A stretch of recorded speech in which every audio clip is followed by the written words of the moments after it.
Cristo, in for James Whale on Talk Radio.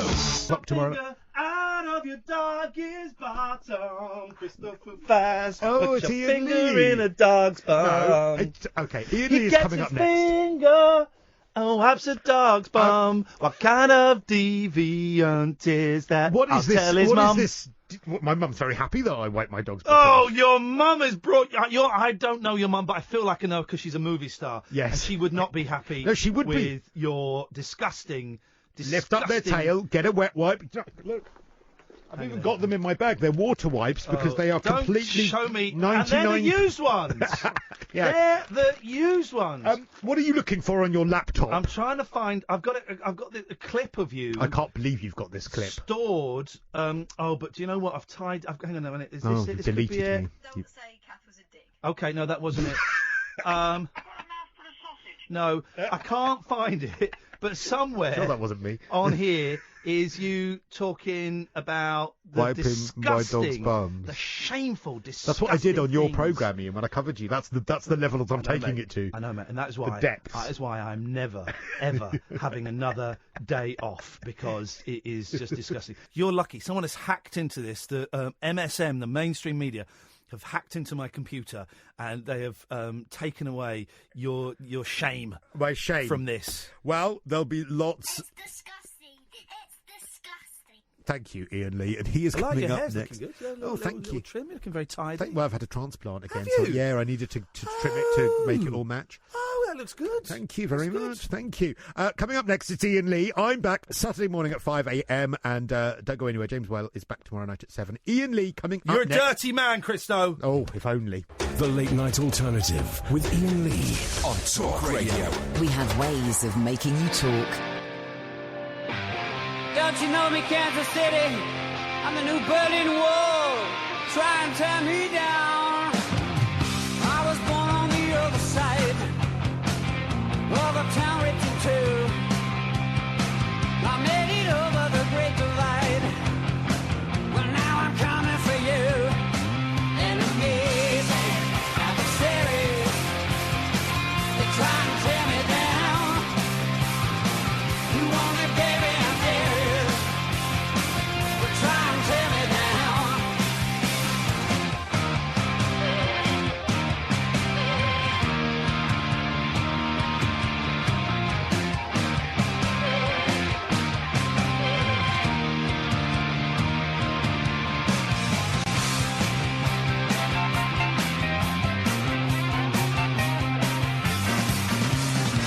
I rose from off of the doctor's slab, like Lazarus from the pit. Now everyone will take a stab, decorate me with blood, graffiti, and spit. And amazing, now the cities, they try to tear me down. You want me, baby, I dare it. Try and tear me down.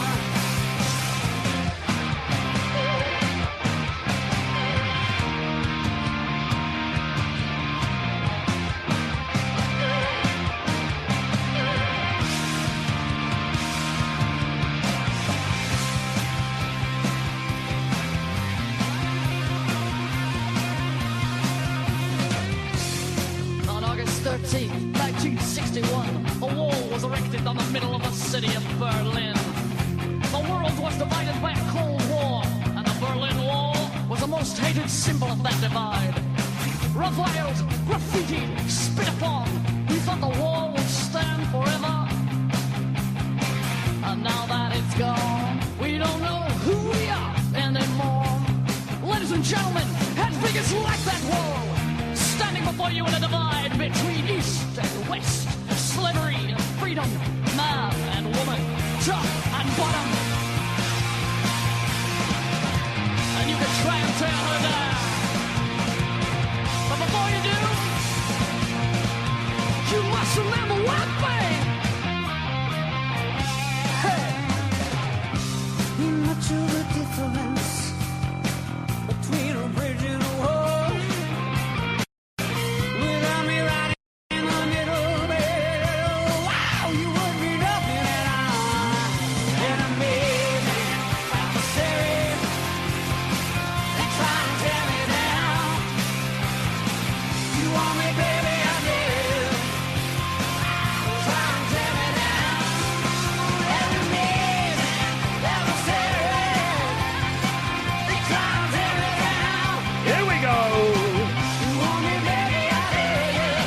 bass line, man. Trying to tear me down. From East Berlin to Junction City. Hello, New York. Hello, Missouri. What? Trying to tear me down. Here we go. Here we go. Yes. Yes. Nobody's there. Nobody's there. I forget about Hedwig and the Angry Inch. I forget about it. And then I remember it like maybe every 2 or 3 years. It suddenly just pops into my head. I've got no idea why it popped into my head today.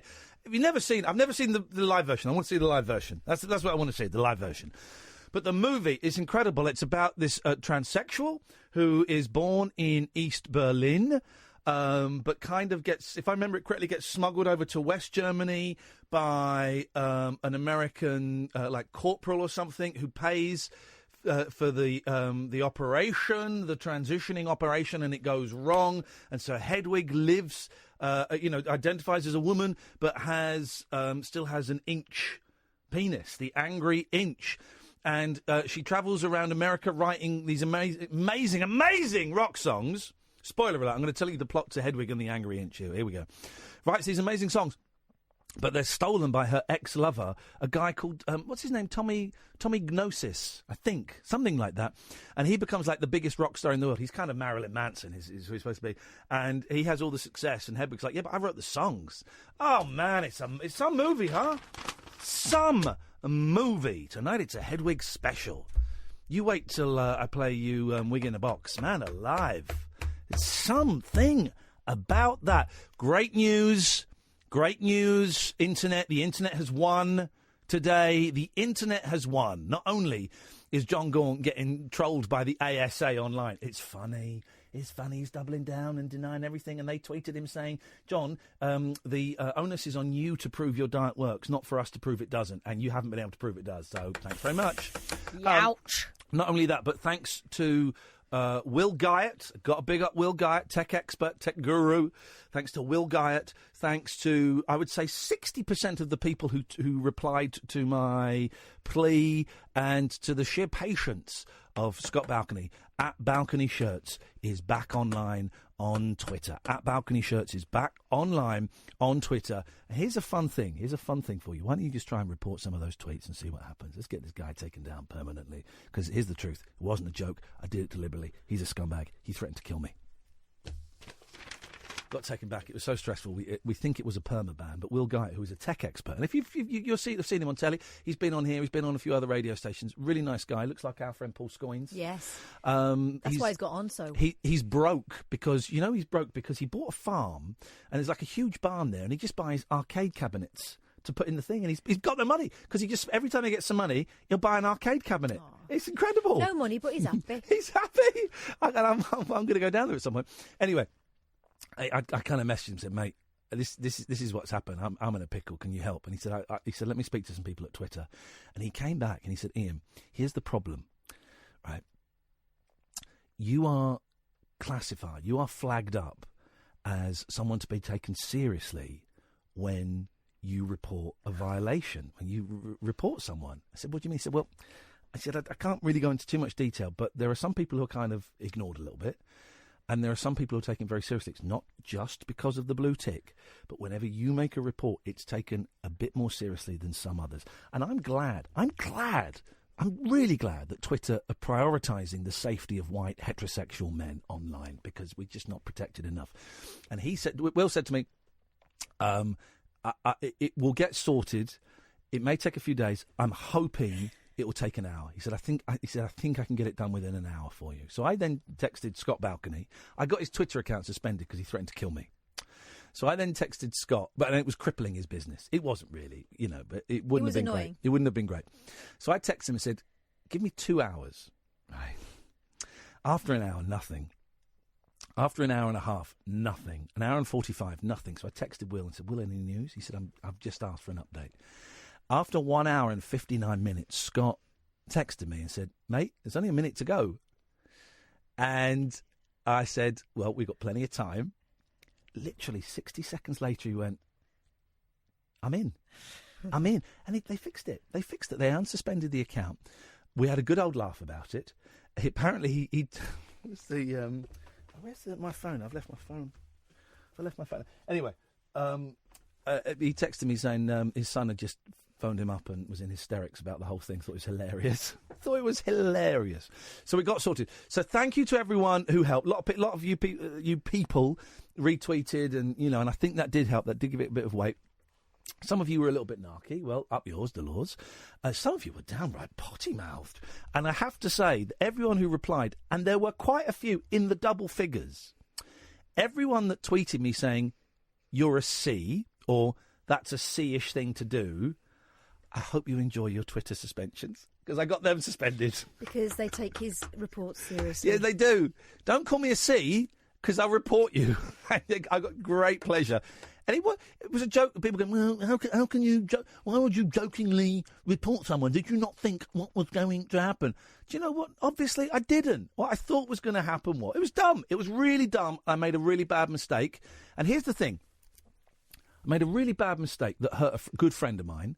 And I admitted the mistake. I put my hands up. I phoned him up several times and asked him what I could do to help. I offered to give him my Twitter. I offered to give it to him. And I made a public apology and I made a public plea for help. And we got it sorted. So everyone, there's all these people going, well, what did you think would happen? You're such a thief. Right, first of all, you're suspended now because you called me a C. Also, what did you think was going to happen when you called him a C? Yes, exactly. And secondly, I can tell you what I thought would happen. I thought I'd get an email saying this doesn't violate the Twitter's terms, because I'd actually tried to report someone who'd been much worse the night before, and I would send him a screen grab of that and saying, oh, you got off this time. So, up yours, is what I'm saying, up yours. Anyway, I'm off. I'm off Twitter now. Twitter is forbidden in the studio during the show, Katherine. Yes, off. But by the way, well done, Twitter. Yeah, well done, Twitter. They did it. They sorted it. Yeah. Thank you. Well done, Will. Thank you. Thank you to everyone who offered your support and who tweeted the link to Scott's shop. It worked out. Now, if Twitter could work on, when people write to me to tell me that they're knocking one out of me, if you could possibly work on that, I'd be really grateful. Okay, there we go. But obviously I'm not on the same list as you are. No. His priorities are skewy, and I no doubt I'll get abuse from that. And then I tweet. Yeah, it's not your fault. Then I deleted some of it. Then I deleted my Twitter, because I deleted Twitter the other day, and I opened it up again to try and sort this thing out with Scott. And then I said to Scott, by the way, once this is done, I'm out of here. And people thought it was because of the Scott thing. It wasn't at all. It was just out of there. Right? I'm not enjoying it there. So I deleted it. And then this New Zealand tech expert tweeted. It's not fashion chaps. It's not that easy to. It's not that. I will come to you in a second, Andrew. He's just trying to squeeze this accent out. Fashion chaps. It's not that easy to just get away, to make your mistakes disappear or something. And then he tweeted, my Twitter page had been deleted, but then a screen grab of the whole thing that started it off. What was his name? Gemini Crackett. I'm thinking, and I was sending all these to Scott, going, who's this idiot? And then some woman was having a go at me going, this is really bad of Iain Lee to do this because of the hard-working people at Twitter, and also it demeans the serious cries for help. Oh, no, it doesn't. So I just blocked anyone that was giving me abuse, just blocked him. Yeah, and you know what happens then? They come crying to me. Yeah, I saw the guy who said there was a guy that claimed that I'd slept with his dead mum. Sorry, here's what I don't remember the incident. Here's what I think it was. It was a your mum joke, wasn't it? He would have said something, and I said, yeah, because I was, sorry, mate, I can't, I'm too busy doing it with your mum, or something like that. He would then have replied with the killer line, well, my mum's dead. Okay, right. So that's what that was, and I may have had a comeback. I don't know. I don't remember. I think there was certainly a guy who was trolling me when I was doing Twitch, who I'd made a joke about doing it with his mum. It may have been that guy, I don't know. But he said it was on Twitter. And so he's been holding on to that for this whole time. He's still been following me and laying into me, and I'm thinking, I've got no idea who you are. I don't know what you're talking about, dude. I had a little chat with him. I saw. I got to the stage this afternoon where I kind of ran out of flying frogs to give. Yeah. And just block them all. Block everyone on Twitter. Well, block them. First, I just wanted to say it. Losers, scumbags. I quite enjoyed saying it for once. A-holes and scumbags. So don't come for me in the next 24 hours, because I will come back. Yeah, and also I'm off Twitter for a bit. And listen, I'll probably go back on there at some point, probably. But don't send messages to Kath for me via Kath, because she will not pass them on. She's on strict instructions not to pass them on. Because the point is, he's off Twitter. Yes. So. I've deleted my email. I've deleted the contact me page on my website. I am in the process of changing my private email that some people have. I'm in the process of changing that, and I'm in the process of changing my phone number. So I'm disappearing off of the grid. You can phone me between 10 and 1, Monday to Fridays on Talk Radio, 0344 499 1000. I was going to say, we're highly available for 3 hours. What are you waiting for? Yeah, exactly. That's it. I cannot be trusted on social media. That's fine. I've accepted that. And so I'm getting social media away from me. And also, I don't like being contactable. Okay, I don't like being contactable. You've got 15 hours a week when you know my telephone number, guys. So why don't you make the most of that? Let's speak to Andrew, then we're going to take a break, and then we're going to have an intergalactic space war. Let's go to Andrew first of all, though. Good evening, Andrew. Oh, good evening, Ian. Just a quick call about antidepressants and weight gain. Yes. I was listening to you last night, and you were sort of humming and ahhing whether you're going to go back on. I'm going back. I emailed my doctor today, and he said, yep, we'll get back on the venlafaxine. He's going to send me a prescription, hopefully by the end of the week. I'm back on them. Okay. Well, I looked on your website, and you said one of the reasons you had stopped is because of the weight gain. Fatty, made me fatty. Well, I had a similar experience with metazapine. Metazapine was the one that really made me put on weight. A stone and a half. It's terrible, yeah. I put a stone and a half, and when I came off metazapine, I shifted a stone in a week. It was incredible. And then I put it back on again, and I think it's partly age, I think it's partly lifestyle, but I do think the metazapine has impacted on me in the long term in terms of what my glands. Okay. Well, I was on that about 5 years ago, because I'm a similar age to you, and I'm similar height, about 6'4". Old and tall, yes. And I was north of 17 stone on those. Yeah. But what I did, I had a lot of problems with my teeth, and in an effort to stop losing a tooth, I gave up sugar. Oh. And I saved my tooth, and I lost about 3.5 stone. By giving up sugar? By giving up sugar. Now here's the thing, because I did look into this a little bit. It's tough to do, isn't it? Well, it wasn't really, because, I mean, all I do is I look on the supermarket on the per 100 grams. Yeah. If it's less than 3 per 100 grams, you can have it. So that means you can have pizzas, you can have all the Chinese food, pasta, curries. Yes. There's always one or two which are less than 3%. Oh. And you can have, but you've got to cut out, obviously, the obvious stuff, chocolate and puddings. So if you go out, you can't have a pudding. I love a pudding. But I've since changed from metazapine to citalopram. Yeah. But I haven't put on any weight. I'm about 12 3/4 now. Hey, what? 12 3/4 stone at 6'4"? Yeah. This guy's my hero. It's just through sort of normal eating, but no sugar. You're my inspiration. I want to be Andrew. He's your thin spoke. There was a book I read after I'd given up the sugar, which is called Sweet Poison by David Gillespie. Okay. And that really explains what's going on. Yeah. And that I recommend that to anyone. But if you're on, I think it's underestimated the effect, the weight gain that SSRIs and that class of tablets. People don't understand it. Andrew, is it true that your taste buds get kind of retrained and you start to taste things differently? I don't know. I enjoyed food before and I enjoy it now, so I don't know really. But I don't find it any hardship. You soon get used to it, and it means you can take the tablets which make me feel so much better. Yeah. And and don't have that horrible side effect of being, when you're feeling down, the last thing you want to do is be 3 stone overweight. Yeah, that was the thing that was getting to me. Hey, Can you eat fruit? No. Yes, I do. I eat whole fruit, but I don't eat fruit juice.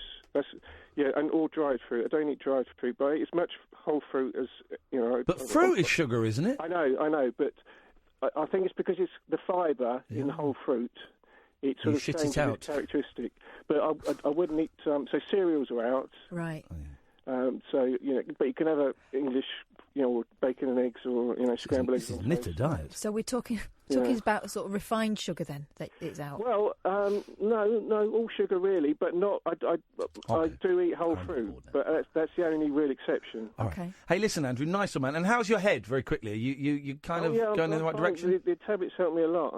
I'm going back, fine. and I kind of wrote a little blog post today saying it felt like a failure, but actually, I know it's not a failure, but it feels like it. Over Christmas, and I heard you saying you were thinking of stopping, and I thought, I hope he knows what he's doing. Here we go. This guy's going for a plunge pool. Yeah. All right. It's a dangerous game, isn't it, stopping? It is, Andrew. Thank you very much indeed. I'm going back. It feels like failure, but I know logically it isn't.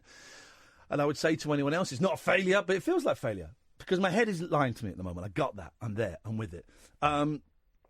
Hey, Alan's there. Alan, stay there. I'm glad you phoned in because I want to have a chat with you in a bit, brother. 0344 499 1000. Hey, who wants a planet? We're giving planets away. Planets and stars are being given away, and then we are going to have an intergalactic space war that's going to take place on the show. It's going to get bloody. You know what's going to happen? Yeah. They're all going to be clamouring for Uranus. Oh, please, Katherine, we are better than that. This is the Late Night Alternative on Talk Radio. The Late Night Alternative with Iain Lee on Talk Radio. We've had a text in. Katherine, you naughty girl, anus sex is taboo. Now, then you can click on Tabooty. You can click on someone's text and see their other texts, and they're all to.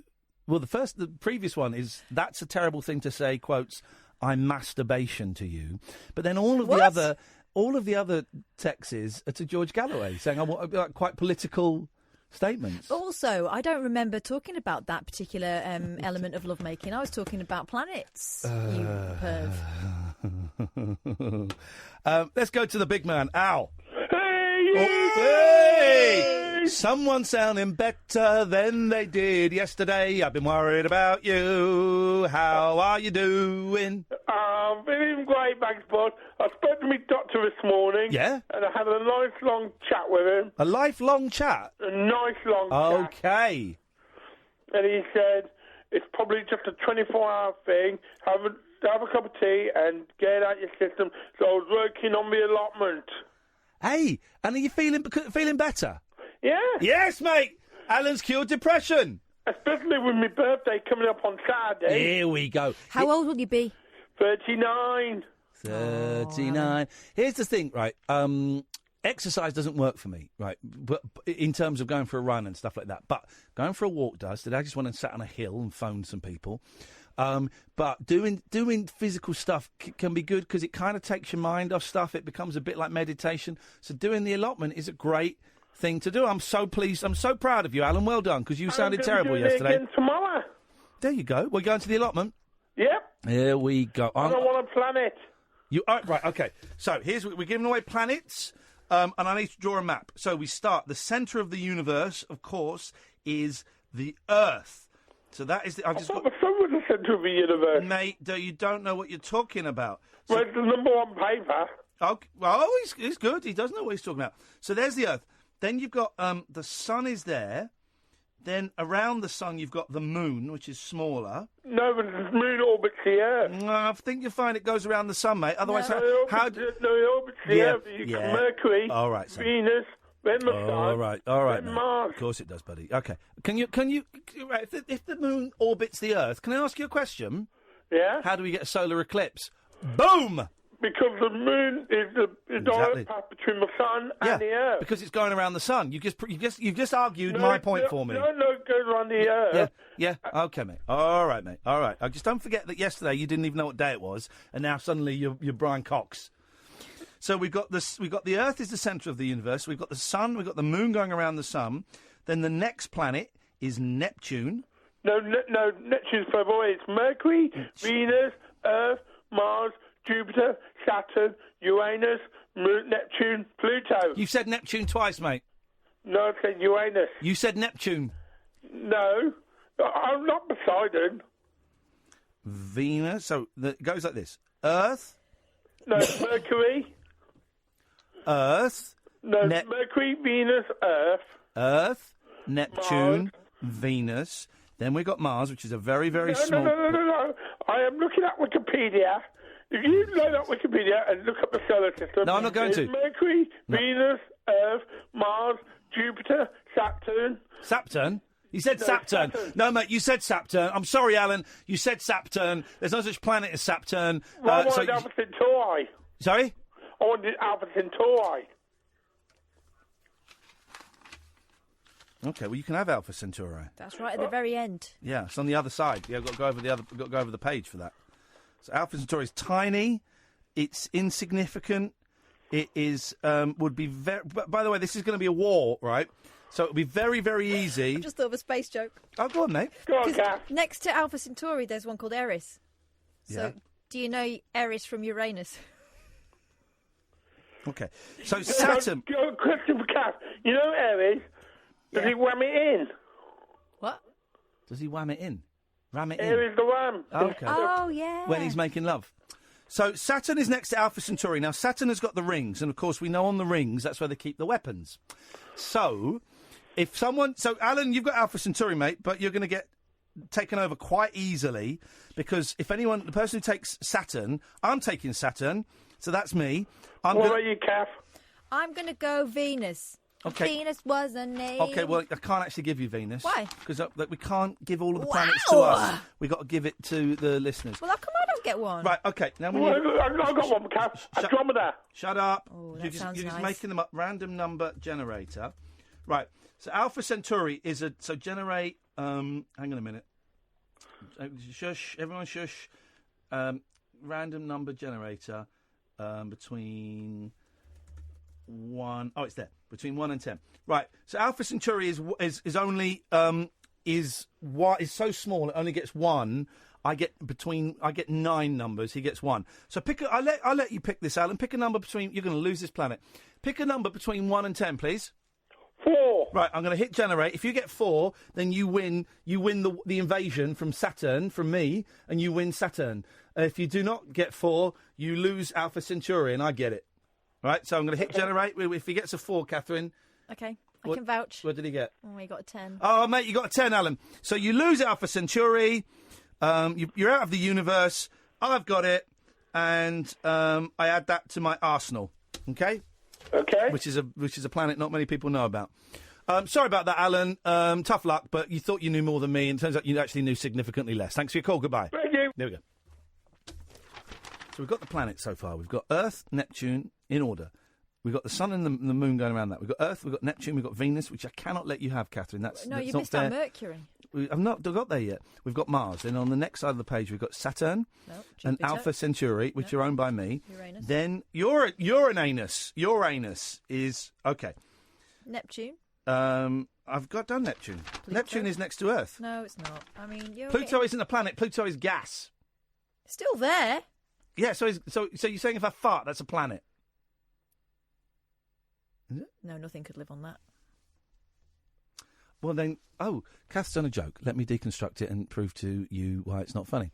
So your definition of a planet is something that things can live on? And they tend not to. Loco, mate. Doesn't work at all. Nice try. Loca. So we've got Venus is next to Saturn. No, it's not. Then we've got... Oh, no, I've done Venus. We've got 2 Venuses, okay? Because we got Veni. You're cocking this right up. No, I've not. Do you want me to draw you a proper map? I'll tell you what. This is what we do. I'd like you to draw your universe. This is my universe. There will be battles within the separate universes, and then the strongest universe will battle the weakest universe, and I will win. Yours doesn't exist. Yours is... Mine is accurate! Yours is mash-up, man. Mine is accurate. Admittedly, it's got 2 Venus, but that could happen. That's string theory. I need a pen. Okay, well, you should have got your own pen. My pen. No, it's not. No, this has been in my bag for very many weeks. A zebra print pen. Let me go to Craig. Good evening, Craig. Hello, good evening. How are you? I'm actually getting quite annoyed with Katherine's lack of knowledge about the solar system. Well, actually, I've got something that trumps that. Oh, go on. What you got? Because, when you mentioned string theory... Yeah. According to quantum theory, we can be everywhere at once. Does that mean I get paid when I don't come in? Yeah. Ah, now we understand the thing that our colleague Iain is operating on. He's got a quantum theory contract. Wow, that guy is good. He is. Yeah, he could be having a massage and earning money.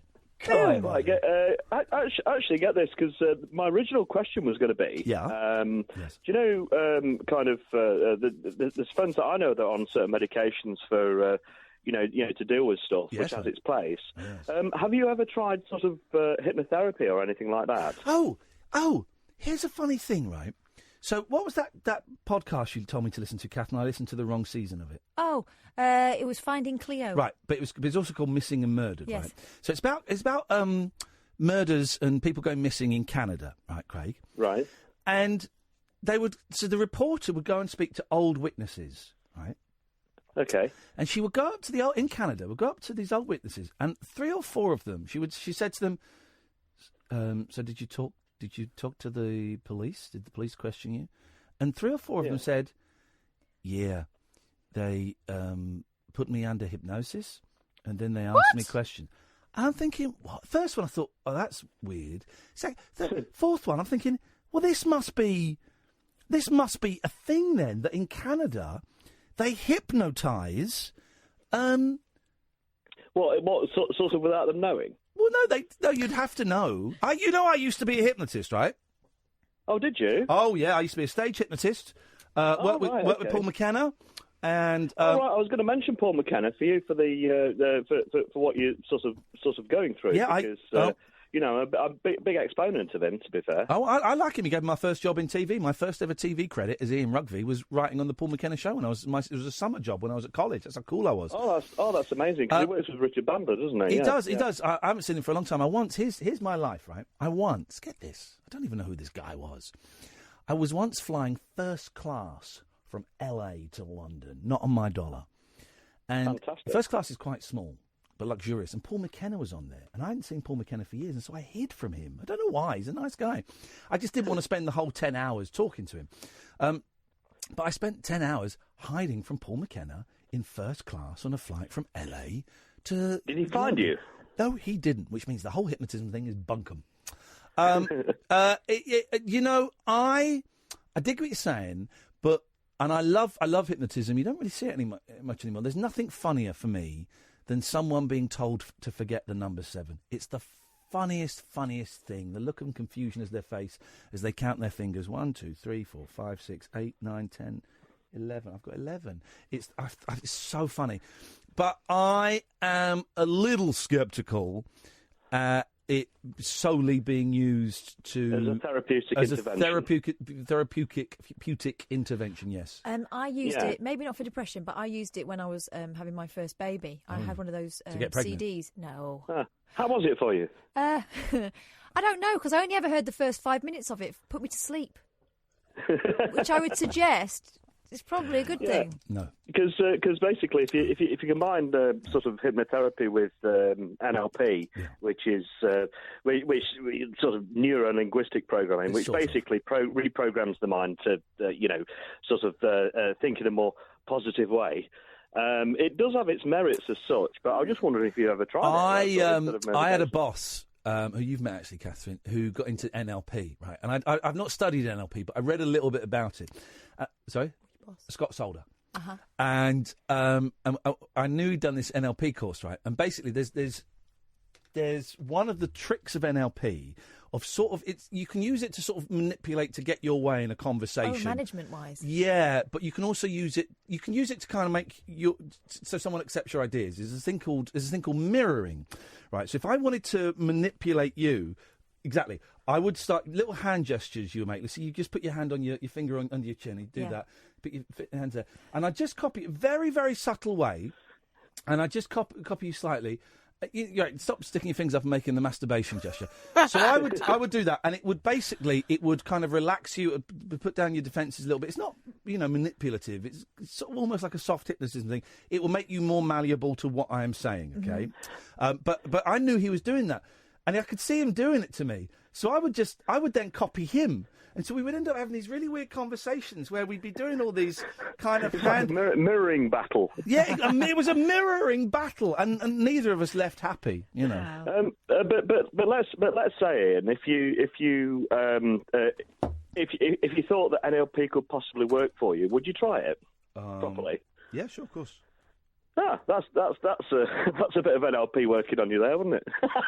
Oh, he's done me. He's got me. Oh, I thought you were just asking a question. He's bloody got me. He got me.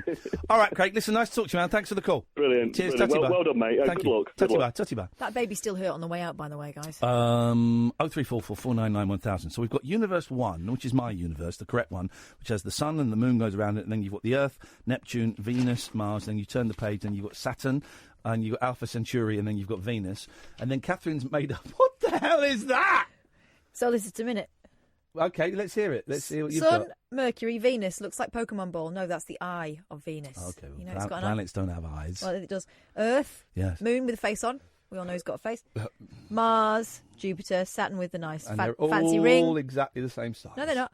Yes, well, the Uranus. moon is bigger than Earth. Uranus, Neptune, Pluto. It's not to scale, but it is in the right Uranus order. is bigger than the solar system. So here's what's happening. Sally, Hannah, Jeff and CJ, stay there. This is what's happening. We're giving away planets. Now, now this is where it gets interesting. We've got two universes. We have Universe 1, which is my universe, and we have Catherine's universe, Universe 2. The actual universe. So if you come on and you claim a planet in either universe, and then you can do battle with another planet, and then when I've got enough soldiers, I'm going to invade Catherine's universe. And here's the thing. When I win your universe, I'm just going to destroy it. Just going to destroy it. That's what we're going to do. It's going to be a lot of fun. 03. We've really thought this game out well. 0344 499 1000. This is the Late Night Alternative with Iain Lee and Katherine Boyle on Talk Radio. The Late Night Alternative with Iain Lee. I'm a nut job, but not that kind of nut job. On Talk Radio. Honest to God, it's the new Breaking Bad. Oh, no. 0344 499 1000. It's Intergalactic Space War.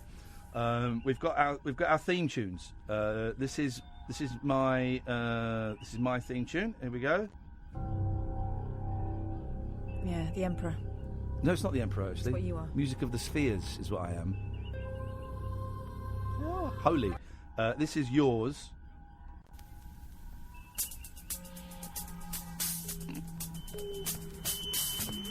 I quite like that. It's quite Barbarella.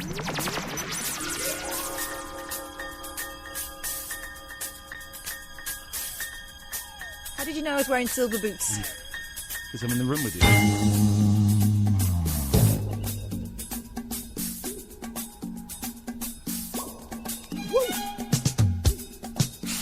Yes! I mean, already my galaxy sounds more fun. Sounds shit.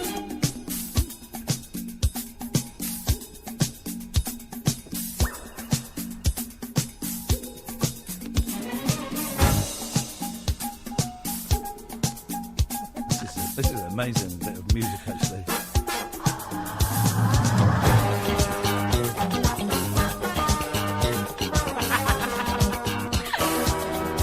I like it better on my planet. This is entitled The Imperial March, Funkified. Yeah! Okay, so when you phone up, you've got to say which universe you want. You want to join my universe, or do you want to join Catherine's universe? Commander Kath, if you don't mind. Okay, all right. And Admiral Ian, which is actually a Commodore Ian, which is higher than yours, so that's great. And then join universe. Then when there are enough people on my team, we're going to go and invade Catherine's universe, and we'll do it with random You're numbers going to show yourselves and up. a system that I have yet to devise. We had a text in from a guy called Sean. Hi, Ian. Oh, it says Gaz from Bedford. Hi, Ian. Talking of planets, I'm sat here pondering the universe while using my vibrating galaxy balls. Let's just say they are earth-shattering. Plenty of bio-slime being dispersed in your stratosphere. Gosh. Don't really know. I think I've got an idea what that means. Okay. Let's go to Sally. Good evening, Sally. Oh, that's put certain images in my head. That's lovely. Thank you, Dad. Which universe would you like to be involved in? I think I'm going to pick the lovely cat. Yes. Okay. Not only are my planets in order, but also a funky. Which one of her crappy, lousy, stupid, badly drawn planets would you like? I think I am going to pick my ruling planet. Here we go. You got a hippie on the line. Good luck. Of Mars, the planet of war. Beautiful, Sally. Yeah, there we go. Mars, of course, as we all know, is the planet that we came from. Home, I like to call it. I'd like to call it home. And I'd like to go back there one day, and I will go back there one day. No one's stopping you. Well, actually, government officials are stopping me. But that's a different story. I'm not allowed to go into that at the moment. It's Now, what mainstream does media. Sally need to do to get to this planet? She's got it. It's hers. Oh. It's hers. You made Caddick spin. No, well, I don't... no. No, because I battled his planet. All right. Oh, okay, right. Now, Mars is a big planet, so is it big? It's smaller than Earth. Oh, unlucky, mate. Okay, in that case, so Earth is 5, right? So if you were... Here we go, let's explain the rules. Hang on, this isn't... God. This isn't, explain We the rules. should have thought this through. Right, so if you'd have picked Earth, right, Earth is the standard... Please. Earth is the standard size planet. So if you'd have picked Earth, and I then went to battle your planet, it would have been a 50-50 chance, okay? But Mars is slightly smaller than Earth, so it's a 60-40 chance in my favour as the invader. You don't know what weapons I've got. Yeah, exactly. No, it's not. Well, the weapon is the random number, I'm afraid. That's all we've got. Well, no. Yes. What weapons have you got? Really big ones. Okay. Jesus Christ. Okay. Well, my weapons are fear and surprise. Yeah. Okay. Fear, surprise, and no. Right. So we've got and ruthless efficiency. So we're gonna please. So we're gonna go to the random number generator. Okay. Because I'm gonna invade already. No, you're not allowed yet. We've got to Yes, I am. stack everyone up. What are you doing? Right. You've got to pick 4 numbers, Sally, between 1 and 10. 4 numbers between 1 and 10. Yeah, exactly what I just said. Okay. Right. And tell them to me. Okay, sorry. I will have... Yep. 3. Yep. 7. Yep. 9. Yep. And 10. Okay. Now I'm going to spin it, right? And if I get any number that isn't if it lands on one of those 4 numbers, you keep your planet. Yay! And you can have one of my planets. Ooh. But if it lands on any other number, I get my first planet in Crappy Kath's cosmos. I'll make your life a living hell. Okay, so I'm going to. So if it's 3, 7, 9, or 10, you get it, and you get one of my planets. Okay, and if it's not, then I get it. So here we go. I'm spinning it. It's a 5! Oh, it's a 5! Yes, scrub her name off. Yes, it is. I thought you said 4 goes. No, I did not say 4 goes. I don't get these rules. She's got 40% chance of... I don't understand. I've explained it. What is then... Right. But not very well. Hang on a minute. Jeff? Yeah. Do you understand the rules? I want Saturn. Okay, all right. We'll talk about that in a minute, mate. That's a no, then. Do you understand the rules? I understand the rules, but I want Saturn. All right, shut up, mate. You'll get it in a minute. You'll get it. Right. Which universe do you want Saturn in, by the way? Mine or Kath's? In the real one, not in the fake one that's been made up. So in my one? No, mine. Mine? No, the one that's in the right order. Yours is kind of like a timeline. So Takaki's got 2 Venuses and one's on a different page. All right. Listen, you guys don't know science. You just believe what NASA and the Zionists are telling you about the creation of the universe. I know the truth. No, you can't. Because Saturn. I'll explain. Right, so put Saturn down on his thing. Now, how big... Does someone know how big Saturn is? And we'll go through this again. Someone knows. It's the second biggest. Okay, so that's a big one. Right. So he's got a 60%... He's got a 70% chance. What's his character's name? It's Jeff. Jeff. So, Jeff, you've got a 70% chance of keeping this, right? So pick... Here we go. We'll do it again, right? Pick 7 numbers between 1 and 10. 10. 10? Why are you starting at the highest? Okay. That's his business. 10. 10? 10, yeah. You're just picking 10 3 times? Yeah, and 10 4 times. If you didn't specify that you couldn't pick the same number, you said pick numbers between 1 and 10, so I picked 4 lots of 10. Well, all right. Biggest numbers. Okay, mate. Well, great. Oh. This is great. All right, yeah. That's a 1 in 10. 1 in 10 I think your natural home would be Ian's universe. So you've got 3 more numbers to pick. I suggest you pick more 10s. I'm going to go for an obscure 1. What, do you mean 1? What? Just one. Yeah. 1. So you got 10. He's got to pick 7 numbers between 1 and 10. He's picked 10, 10, 10, 10, 1. Yeah, go on. 2 more, mate. 1. Have I got Saturn? Is Saturn mine now? It's yours. So far, but I don't think it's going to stay that way. I'm about to invade it, mate. You won't. But where are you? Are you Uranus? Saturn's got a better ring than Uranus. This is... There we go. All right, we get it. Uranus sounds like your anus, your bumhole, your we have moons poo-poo as shoot. well? Right, hang on a minute. Didn't the man that invented your school invent the anus? Sir William Herschel invented the anus. Right, Jeff. Yeah. Please pick one more number between 1 and 10. Not 10. Or pick whatever you want, because this is your defence system, and it's rubbish. My plan was I want Saturn, but I also want some moons around it as well.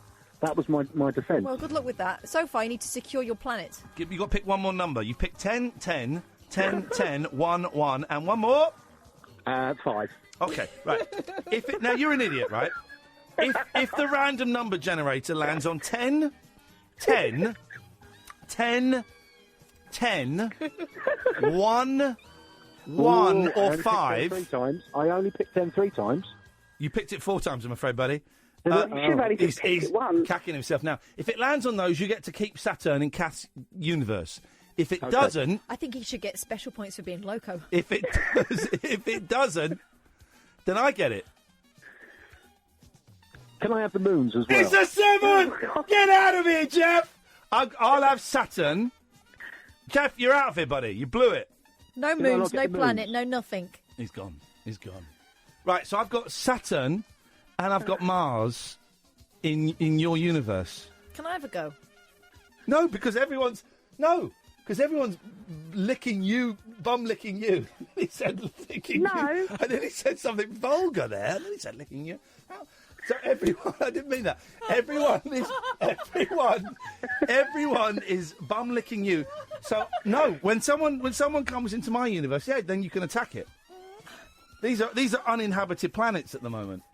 But I've backseated them all. All right, you can try and attack Saturn.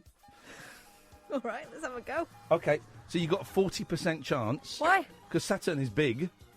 You got a 40% chance. I pick numbers. But I own all these planets, so I should get. I'm picking 1, 2, 3, 6, 7, and 9. If it lands on any of those, it's mine.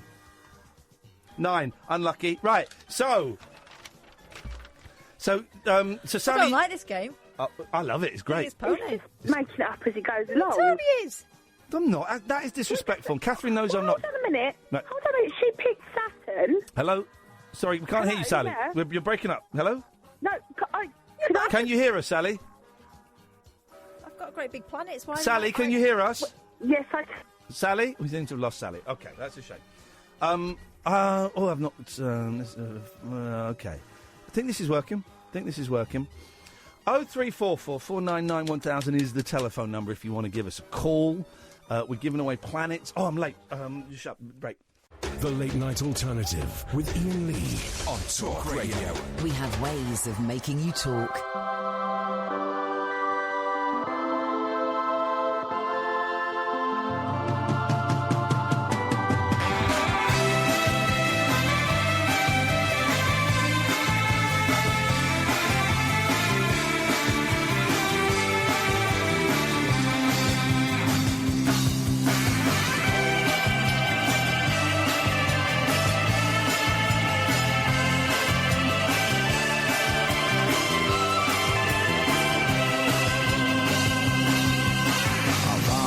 myself in another world, out on the street last night, looking at the sky just as the sun went down, and standing by the side of my neighbor.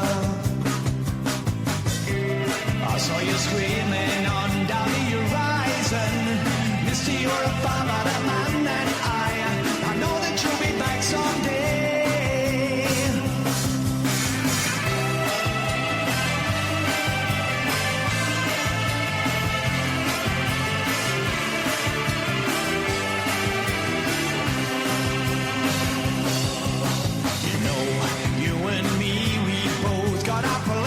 Now we're pushing up to heaven with our faces now and seeing things we've never seen. 30 years and I found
another world, waiting in a garden just like me and you, gazing at another horizon. 2,000 years, and this is life, and it's the coolest thing. Busy with my world and leave a calling card. I know that you'll be back someday.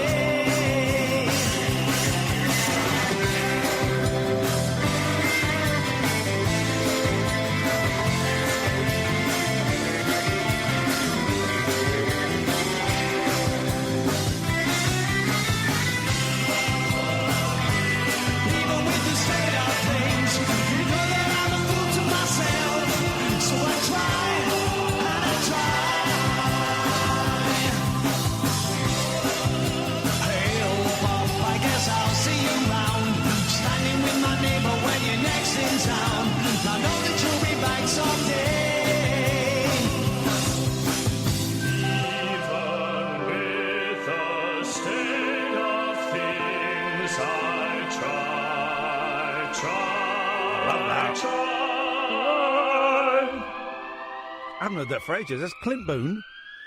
Clint Boone Experience. I'm going to say from about 2001.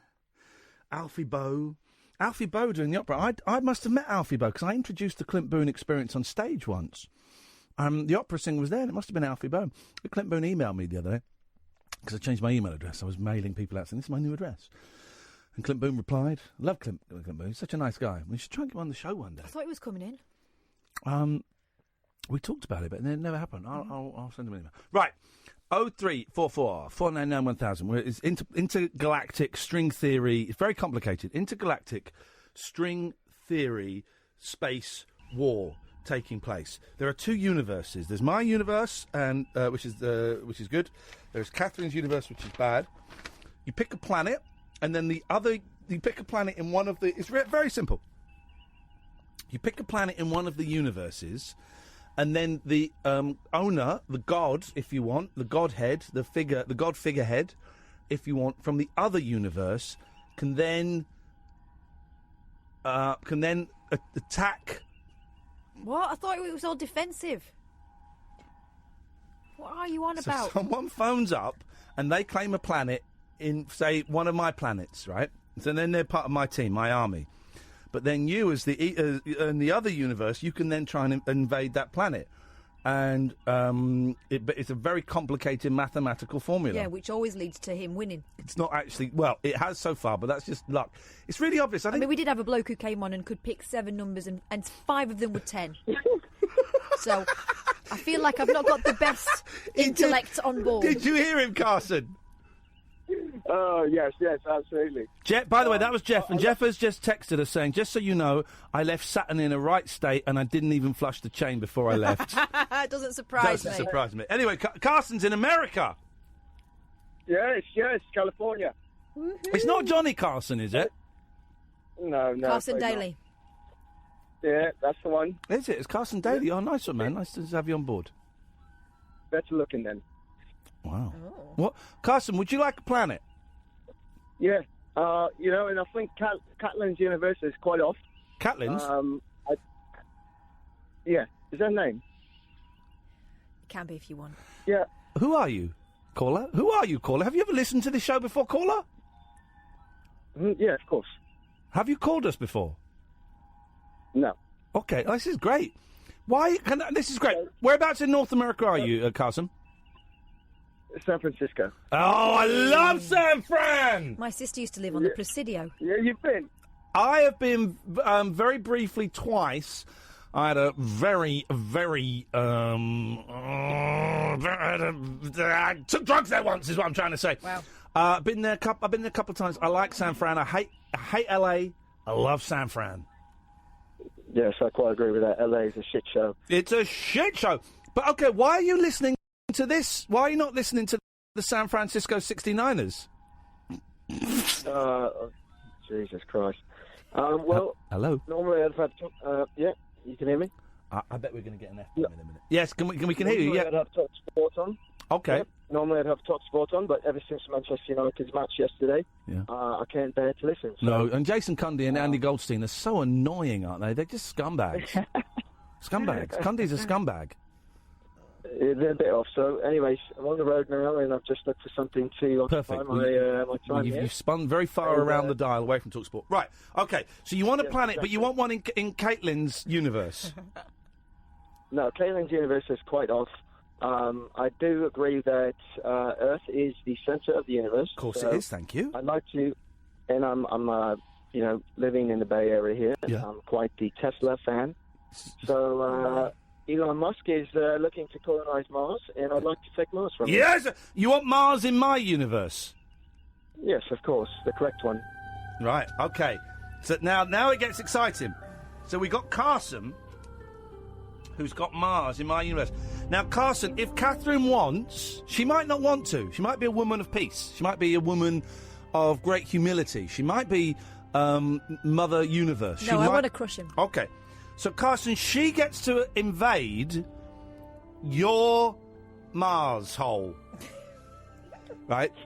Now, Mars is a little bit smaller than Earth. This is really easy, okay? So, Earth is the Mother Earth is 50-50. Mars is a little bit smaller, so it's 40-60. So you've got a 60% chance, Katherine, of invading his Mars. So, Carson. Brace yourself, Carson. I'm coming in. Yeah. Carson, I need 4 numbers from you, please, between 1 and 10. Yeah, and it's not exponential. So if I pick the same number over and over again, it's not going to, multiply. No, that was a really, really dumb... Please learn from Jeff's mistake. That was a dumb thing that Jeff did. Yep. Simple-minded people, I'm going to keep this easy for you. 1, 2, 3, 4. 1 to 4. All right, okay. I'm now going to hit this music, very powerful. It's the music of the spheres. It's really Isn't that Kanye West's PIN number on his phone? he did it in front of everyone. It was 1, 2, 3, 4. Right. I'm going to hit the random generator. I'm not going to let Katherine see this until... Oh, why? Because you're going to cheat. I'm not going to cheat. I'm not going to cheat. No, I'm not. If it gets between 1 and 4, Carson keeps the planet. If it's between 5 and 10, Katherine infiltrates my universe for the first time. And I may be ready to cut you a deal, Carson, but let me see how I'm feeling when I'm... Oh, it's a 1! Oh, it's a 1! Carson! Carson's planet is safe. It's untouchable, Katherine. I'm so sorry. So sorry. This time. I'm so sorry. Carson, you've won it. What would you like to do with Mars? I think, I don't know. Maybe start a ghost bar. Maybe what? Invent a ghost bar? No. Just maybe start a day spa. A day spa? A gay spa. Nice. Day no, spa. Not a gay spa. Okay, well, gays can go, of course. It's San Francisco. Carson, a day spa will be on Mars. It will be named in your honour. Thank you so much for playing. Thank you for making the brave. It's Mars Spa. Thank you. Oh, I fancy a Mars spa right now. Thank you for making the bold, brave and correct move from those knuckle draggers over at TS. It's appreciated. Thank you, brother, and lots of love to San Francisco. Wow. This is hotting up. How many planets of yours do I own now? 2. Okay. How many planets of mine do you own? 0. Well, you're not really letting me have a go yet, are you? You've invaded... That's the first person who's wanted to live with you. You tried to invade Saturn. Right? I wasn't really trying. It's not my fault if everyone thinks your planet is cooler when actually it's... Oh, no, Katherine's universe is cooler if you like books and foreign languages. If you like... Who doesn't? Okay. All right, if you're Donald Trump, go and live with Iain. Let's go to He's going to make the universe great again. Good evening, Hannah. Evening. Evening, okay. Well, are you in? What do you want? I'd like to pick a planet. Yeah. But I'd like to pick your universe, Iain. Of course you would. Because I hope you take this in the way it's intended. Are you going to pick Uranus? You're a bumlick. I'm always thinking of Uranus. I'd like to pick Jupiter. You would like to pick Jupiter, right. Now, all right, I haven't got Jupiter in mind yet. How big is Jupiter? It's the biggest one. Oh! Big enough, mate. Big enough. Okay, so Jupiter, and that's Hannah. So that's the biggest one. Right, so Hannah... Yeah. You've got an 80% chance of defending this. So just pick 2 numbers, because those are the 2 that Katherine will have to hit. Okay, 1. Yep. And 10. 1 and 10, all right. Katherine, if you get 1 and 10... You steam into my universe for the first time. I'm going to hit the random generator button. It's a 3, Kath. Oh, mate. Oh, mate. Oh, mate, it's a 3. Oh, mate, it's a 3, mate. You don't get it. Oh, mate. It's really so... I want to cry a little bit. I feel really sad for you, mate. But I'll be okay. Hannah, Jupiter is yours. Yeah. What would you like to do with it? Can I take Uranus? There we go. There we go. That doesn't make any sense whatsoever. Can I taste Uranus? Enjoy that. Okay. Enjoy living with Hannah there.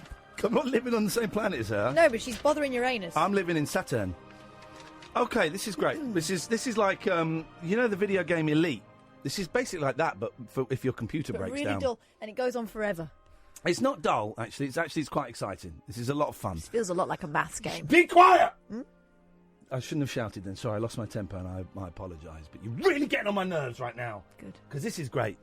0344 499 1000. This, dear listener, is Space Radio. It's the late night alternative with that man, Iain Lee, on Talk Radio. I just want to say something. Please say it, Katherine. No one's going to believe you because you're a liar. During the break there, No, I Iain didn't. confessed to cheating. I did Carson, not. you were cheated, and therefore the game was cheated, Did and not. I declare it invalid. I did not. Well, first of all, You said you kept whacking it until it got the right number. First of all, that's the first time I've heard this. I don't even know what you're talking about. I'm What? surprised you're saying this. Really? Gosh. And secondly... You really want to win, don't you? No. Listen, if you... Okay, sure, okay. Sorry. Oh, hang on, I have to turn off the music of the Distractions? Distractions happening Okay, now? listen, if you genuinely think... Honestly, it's the first I've heard of that, guys. I don't know what she's talking You about. said it out your face. Okay. Well, if that's true... Listen to your mouth. Okay. If that's true, I'd love to see the evidence, please. Well, the evidence is in your memory. Have a look at that. Okay, no. It's clear. Oh, wow. It's clear. Gosh. Enjoying that Why sandwich? would You enjoying that sandwich I bought you? Yeah, I am. Out of, like, friendship and honesty and decency. Why? No, you bought it out of Tesco Finest. Finest, yeah. I should have gone budget. Okay. No mayo. Why would I tell you that I'd cheated and then come on the air and deny it? Why would I do that? For this, gaslighting. Not gaslighting at all. We're about to... In future, I want to hit the randomizer. How about that? Oh, hang on, something's happening. Something is happening. I'm not sure what's happening. Hang on. Something's happening. Randomizer. Oh, it's the randomizer's being activated. Randomizer. Randomizer is being activated. Randomizer. It's being activated. And Was it activated? The randomizer, right, so the next caller is now through to the randomizer round. It's literally just heard it. I have no control over when that happens. It just happens. You pressed it with your finger. Okay, okay. It's all Ollie, it's all lies. I believe it's Ollie. Hello. Hello, Ollie? Hello. You ready to play a game of lies? Well, it's not. Maybe. Okay. Ollie, you're through to the randomizer round. Now, here's the thing. Pick a planet that you'd like, please. Well, I haven't been listening to the rules, but I've come up with a good trump card, and I would like to pick the planet Nemesis. Oh, for God's sake. You're making a mockery of this, Ollie. A mockery. Which is maybe a secret ninth planet beyond the Oort sphere, and that might have the same gravitational mass as our sun, and that might cause extinction events in Earth's past. Why is he not taking this seriously? Finish him. Well, the thing is, he's through to the randomizer, so I'm powerless over what happens next. So the randomizer is... Katherine, how many planets have you got in your universe, please? 1, 2, 3, 4, 5, 6, 7, 8, 9, 10, 11. Right, okay, I'm gonna... Right, so we're through to the randomizer. What planet have you chosen? Nemesis. Nemesis, okay, well... So, what's your 7th planet, please, Katherine? 1, 2, 3, 4, 5, 6, Jupiter. Right, so he's got Jupiter in your universe. I'm going to spin again. He's got the bloody sun in my universe. That's the randomizer. So he's got, like, the source of all my power and Jupiter. And he's also got the planet Nemesis. Why? I don't really know what to do with that information. He's really buggered things up there. He should have just come on and just Why played... didn't you... Right, why aren't we training them? Because... He should have just... He knew that it was the randomizer, but then he said he'd not even been listening, and he didn't know the rules, which I've explained several times clearly. He I knows. don't know why you're making concessions from you. Does this mean I win? You told me you don't like him. I can't stand the fella, but he has entered the randomizer round with a lack of respect for both you and and me. I don't really want him in my. He's got Jupiter. He's got. Can I have my own universe now? The sun is. The sun is kind of like the most powerful thing that is basically is. It's like getting Australia in Risk. Right. Can we join forces to like crush him or something? No. Or Because, Nemesis, because I don't believe in well, them. he's got Nemesis, which is now we have to put it down in both universes. Alright, cool. So put planet there, Nemesis. Yeah. Okay, then that's fine. That's fine, Ollie. You please See? yourself. Okay, right. Here's the thing, Ollie. Right, you have randomly won. We now play the what they call the checkers effect, where you can now take each planet in turn. Right. Cool. Because you the randomizer. Yeah. So we'll start in my universe first. Okay. So Okay. and this is so I need to get my theme tune. Hang on a second. Okay. So you're going from the sun. You can either take the moon, which orbits the sun, or you can try and take Earth. I'd like to take Earth, please. Okay. So the Earth is, you got 50-50 chance of getting it. But you're coming from the sun, which increases your chance. So you've got a 70-30 chance of winning it. So you have to pick three numbers between 1 and 10. 3, 7, and 9. Okay. If you get those numbers, you don't get Earth. If you get anything else, you get Earth. Okay? Okay. Oh. Oh. It was 7. Unlucky. Oh, what a So that's the shame. end of your run in my universe. You've still got the sun. But now Okay. we go to Catherine's universe. And you can either go right to Saturn or left to... What's on the left? Where? On your map, you dick. Right. Will you say it? Don't know what you're talking about. Is it Jupiter? Right. So we can either go right to Saturn... Or left to Mars, but Right. you're on that. I own both of them. Okay, right, fine. Well, if I win this, then I get a chance to win my son back. If I don't win this, he gets this. Right. So Mars... At what point do I get a go? Kind of had your go about an hour ago, I'm afraid. So you're going to try and win my Mars in Catherine's universe or my Saturn in Catherine's universe? I'd like to destroy Mars on all universes. All right, mate. This is supposed to be fun, actually, and you're making it quite aggressive. And if I'm honest, you're actually bringing quite a homophobic, racist tone to the game, which is rather unpleasant. I enjoyed it a little bit, but I'm going to have to just ask you to rein that in ever so slightly because it's not what this show is about. And also, if you could just tone down the misogyny ever so slightly. Right. So you're going to go for Mars. Now, Mars is you've got a 40% chance, a 60% chance of invading Mars. Yes, please.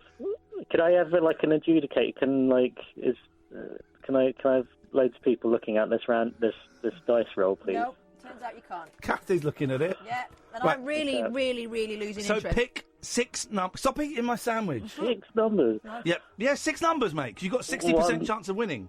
1, 2, 3, 4, 5, 6. Okay, you might as well. Right, I'm going to hit the randomizer. If you get any of those numbers, you win Mars, and then you can move on and take whatever is next to Mars in Catherine's made-up universe. Here we go. Cool. It's a 9. Right, so you don't. Right, now that means... Someone see that. Hang on, where are the instructions? Put the instructions somewhere. Does that mean you can invade Nemesis? That means my son, I've got... right, that means... Oh, shit. So I've got Mars. So my Mars... no, you didn't do that. Okay, no, that's that round done. What? That was the randomizer. That's the randomizer. And just It to was exciting, signal... wasn't it? Just to signal that the randomizer is over, we play the randomizer theme. Randomizer. Randomizer. Randomizer. There we go. So that's that. That's that over, Ollie. Well done. Okay. What happens now? Nothing, that's it. Well done. Okay. Bye. I'm not sure what happened, but nice to talk to you both. Could you lower your blaster, please? There's that misogyny again that I did warn you about. Okay, let's have a roundup of who's got what planets. Right, so in my universe, Ollie has got the Sun. Carson has got Mars. Ollie has also got Nemesis in my universe and your universe. And Hannah has got Jupiter. In your universe, Katherine, let's have a little update. You've got Mars and Saturn. Yep. Saturn. Okay. Ollie, I think, has he got Jupiter? Did we let him? Yeah. He won Jupiter. Yeah, he won it fair and won square. that, and then he's also got Nemesis, whatever that is. I thought that was a ride. Okay. We're having great fun here. This is great fun. It's almost too much fun. Let's go to CJ. Good evening, CJ. Hello. I'd like to join the Superior Universe if I could. You're very welcome. Which one of my planets would you like? I'd like to be a black hole in Kath's universe if possible. Boom. Okay, well, you set me up there for a little... A little. I'm going to just draw a little black hole there. Okay, let's go. Welcome to the funky universe. This universe is great. It is groovy. Okay. Everyone gets silver moon boots. Yeah, man, it's really happening. Well, here's the thing. Of course. He has triggered the black hole factor. Yeah. He's got a black hole in your universe. Mm-hmm. You know what that black hole leads? To your universe. Straight into my universe. Gateway. So here we go. It's a gateway. It's a gateway drug. Not drug. But it's gonna suck your universe off. No. That means It's that Valentine's Catherine, tomorrow. you can use CJ's hole to enter fire me. through. You can enter me anytime you want now. Excellent. Via CJ's Now we're hole. talking. Now So, I'm interested. Now, there we go. I told you. Now you can pick one of my planets to attack. All right. I'd pick a small one if I were you. I'm going to go for the moon. Okay, the moon. The moon has got 10% chance of. Sally's cheated out of her planet. What? No, I won your planet, Sally. Please, that doesn't count. The moon's got a 10% chance of defending itself. Okay. So I'm going to assign it number 3. So if I get number 3, the moon defends itself. Yeah. Okay. Let's hit it. It's an 8. You've got my moon. There we go. Right. Yes, mate. Okay. Now you can try and attack. Ollie, could you call back in, please? Because Kath might attack your sun. Totally. Or you can attack the Earth. What does the black hole do now? You just got to stay there, mate, I'm afraid. Oh, just stay there. You're just there sucking. Okay. Would you like usual. to... All right, please. Would you like to attack the sun or my Earth? Both sound satisfying. Yeah. But I think I'm going to go... Uh-oh, I just sucked Pluto in, sorry. So, please. Sorry about that. Earth. Okay, Earth. 50-50. Beautiful. I pick 1 to 5. Okay. If you get 6 to 10, you get the Earth. Yes, mate. Oh, tell them what it is. 9. It's a 9. Now, if you remember when we played for the world, I ended up running it. This is the fight back, ladies and gentlemen. Okay. This is going to happen. Well, now you can go to the moon, to the sun, or you can go to Neptune. Sun. Okay. We have to wait for Ollie to phone back in to defend it. Come on then, Ollie. Ollie? Put that down. And that. Can I blow some up? What, sorry? Can I blow something up? Yeah, go on. What do you want to blow up? Well, Uranus is the jokey one, so let's blow that up. You can't blow planets up. Black hole cannot blow planets You up. can suck 'em. You want to suck Uranus? Yeah, Please. I'll suck Uranus. No, I'll right, suck that is Uranus too black far even for this show. We've got to wait for... I wish Ollie would phone up. Ollie, we need you to phone up to defend the sun, please. Listen to this music while we're waiting. Just have a little funky break. What if I suck from the sun and then Stop, the sun please. collapses Just stop saying and suck. destroys it? Stop saying suck. He's a black hole, that's what he does. Yeah, but stop saying that it. could destroy the whole solar system. Well, He's going to engulf us all. Yeah. we're really waiting for Ollie to phone us back. I think Ollie might be having a sulk. I'll phone him up. You're going to ring him? I'm going to ring him. Let's go. Hang on. He might be on the toilet. Oh, my phone system is... hang on a minute. Oh, hang on. He might be on the toilet. That's his issue. Ollie, call. Oh, I've done it online. There we go. Okay, it's going to be embarrassing. Well, he should be listening. Hello. Hello, Ollie.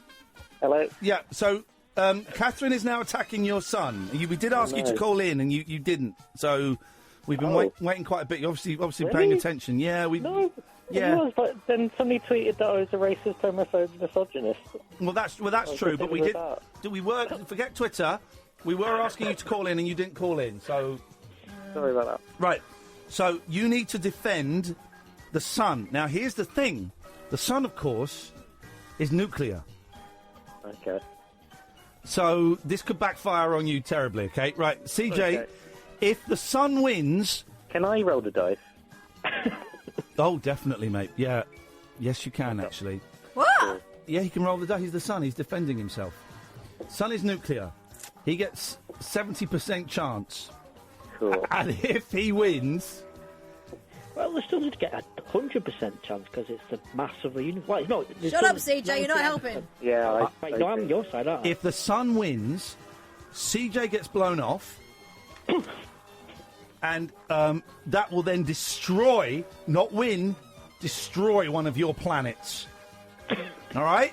You can destroy Uranus. Please, we get it. We get the joke.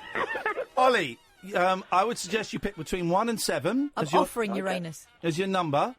Yeah. Roll that dice, and let's see what we've got. Okay. I'm going to pick 6. No, what do you mean?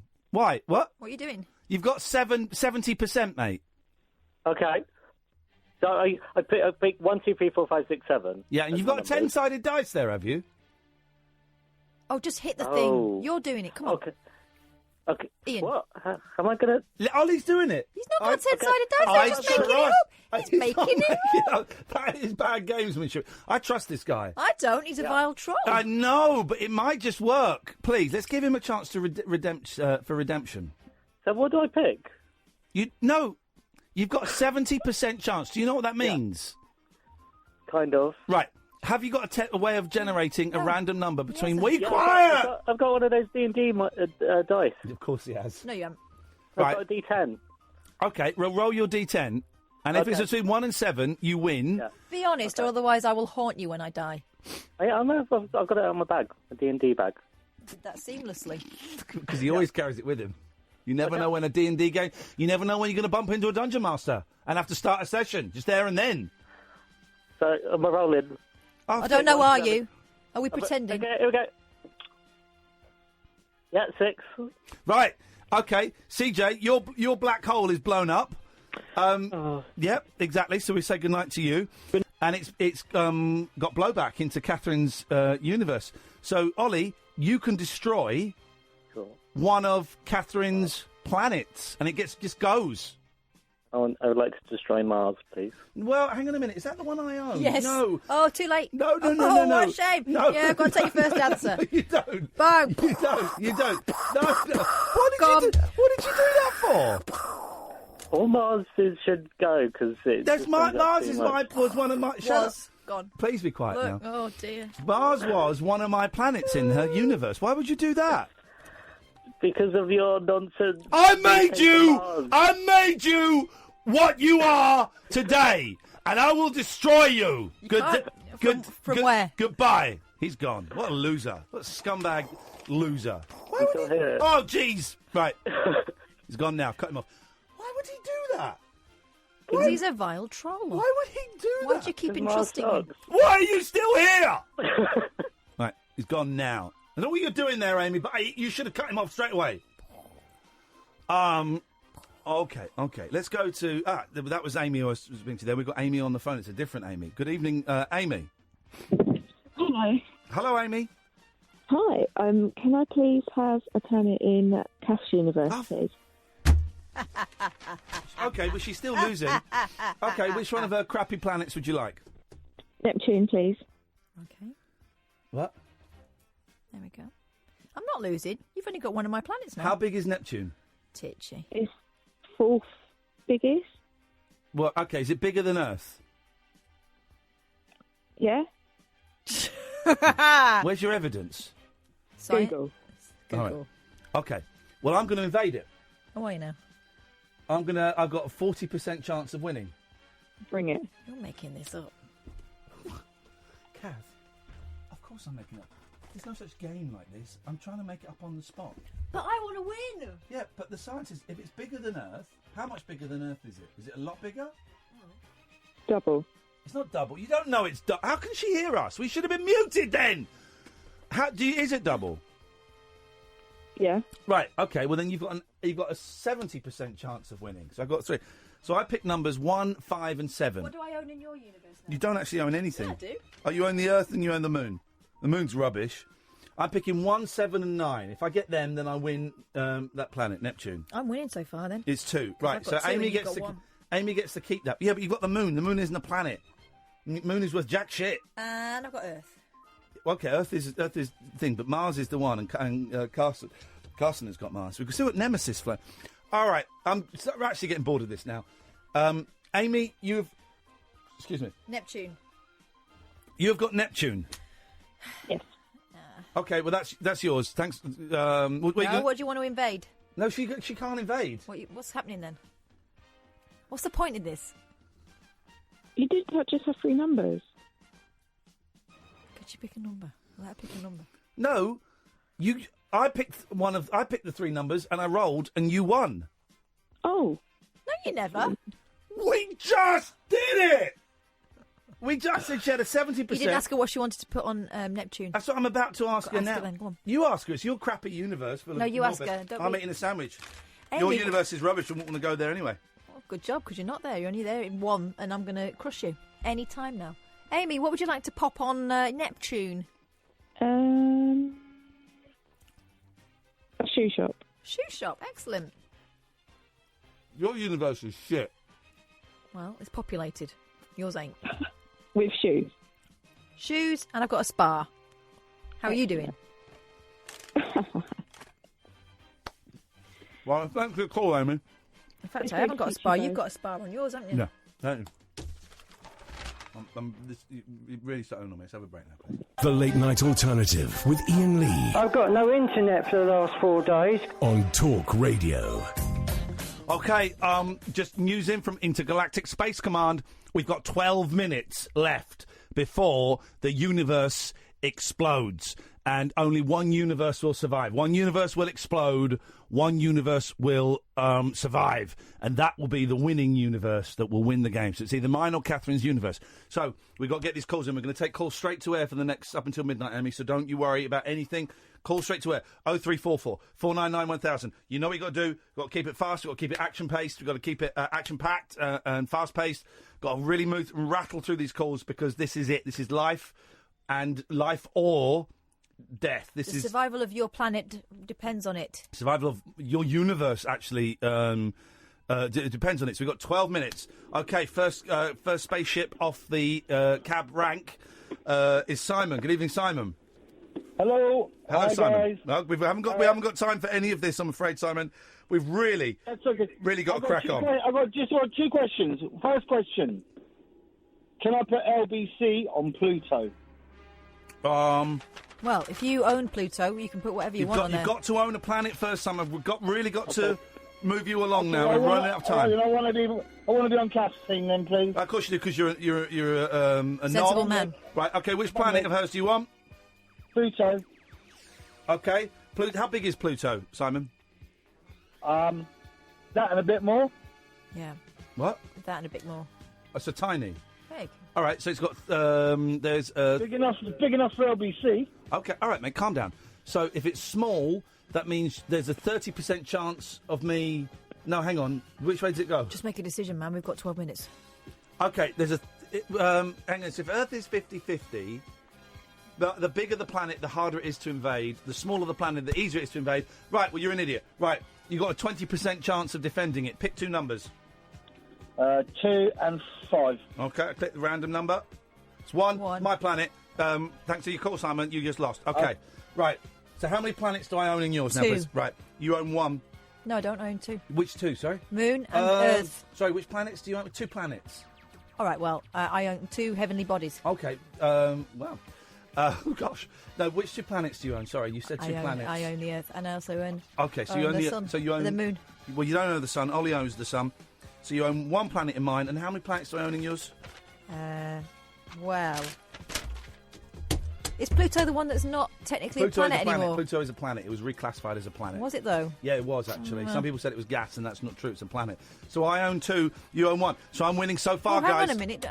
0344. The moon is actually worthless. I should have said that earlier. That really? Was 0344.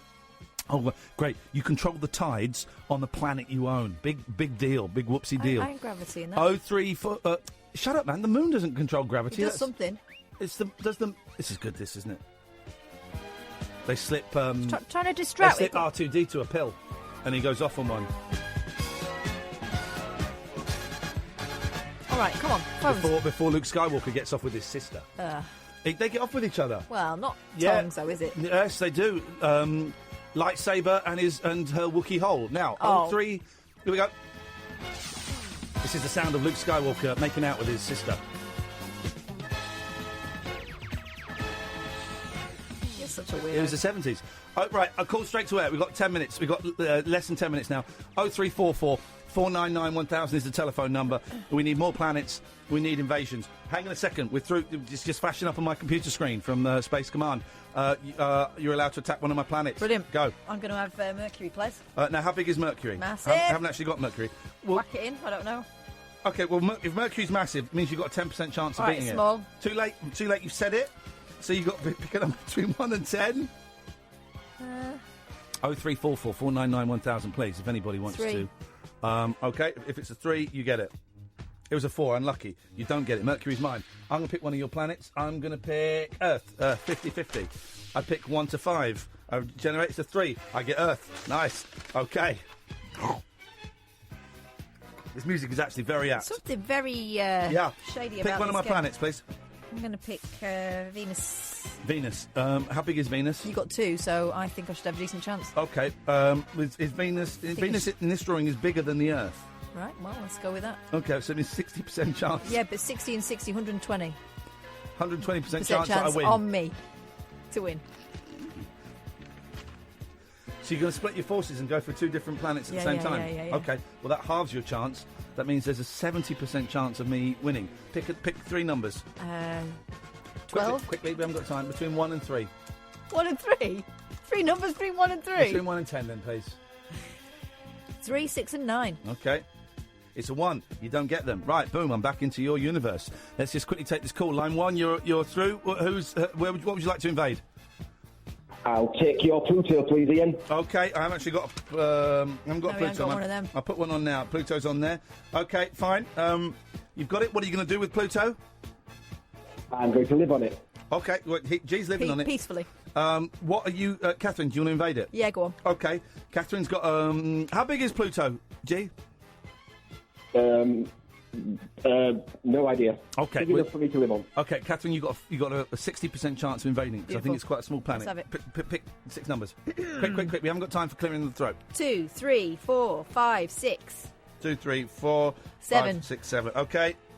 It's an 8. You do not get it. G, Outrageous. You get that planet. That's yours. Congratulations. I'm in the lead at the moment. Let's go to line 2. Line 2, you're on the wireless. Uranus. Okay. And whose universe, please, sir? Yours. Okay, thank you. So you're going to go for... I haven't got that one on here. Okay, Uranus. Kath, would you like to try and invade it? Yes. Okay, you've got a first... The moment I've been waiting for. You've got a... Sorry? Not for the first time. What does that mean? What do you mean? Nothing. What do you mean by that, caller? Don't know. You mean something? He's suggesting I probed you rectally. No, I want him to say it.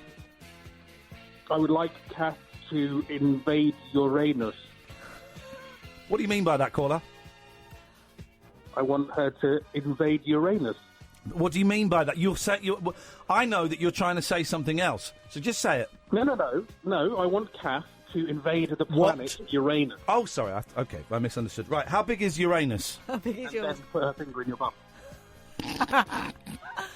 God. Right, goodbye, caller. But after she's invaded Uranus. Goodbye, caller. That's disgusting. I'm sorry Anyway, about come on, I wanna. All right, how big is Uranus? You tell me. Massive.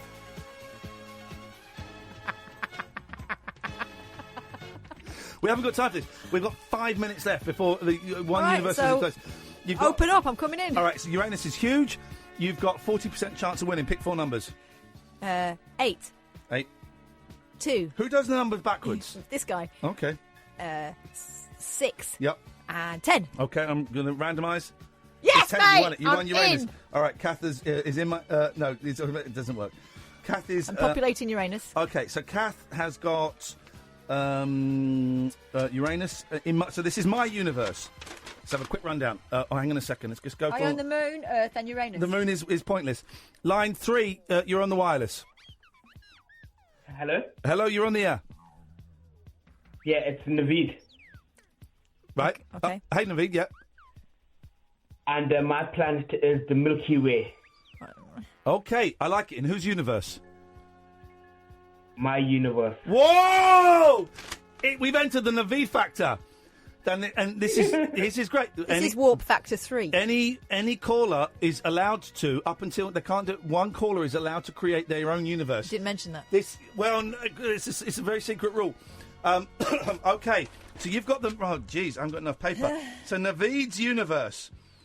You got the Milky Way. Okay, well, this could screw things up. Yeah. You get to attack any planet you want, and you get double the chance of winning that you would normally have, and you keep going until you stop getting planets. So whose universe do you want to invade, mine or Catherine's? Catherine's. Okay, which one of our planets do you want to invade? Mercury. Mercury. Freddie Mercury, as we know, is one of the biggest stars in the world, so it's a big old planet. So it's a 70% chance, Katherine, that you will win this. However, we've got the Naveed factor, which doubles his chances from 30% to 60%. So you've only got 40% chance now. The pick, 6 numbers, please, Naveed.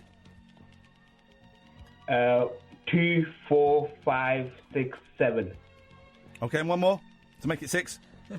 And 1. Okie dokie. Well, I don't know why people would do numbers and then go None back of to your an early business, number. crack on. Okay. It's 2. You've won her Mercury. Would you like to invade a planet on mine or Catherine's universe? Catherine's. Okay. Which planet would you like to go for? And by the way, Steve has just texted in. Has the last 2 hours just been an excuse for a load of old smutty bum jokes? You're blocked, Steve. I'm not having that. Smutty bum? Smutty bum. Oh, gosh. Which one of Catherine's planets would you like to invade?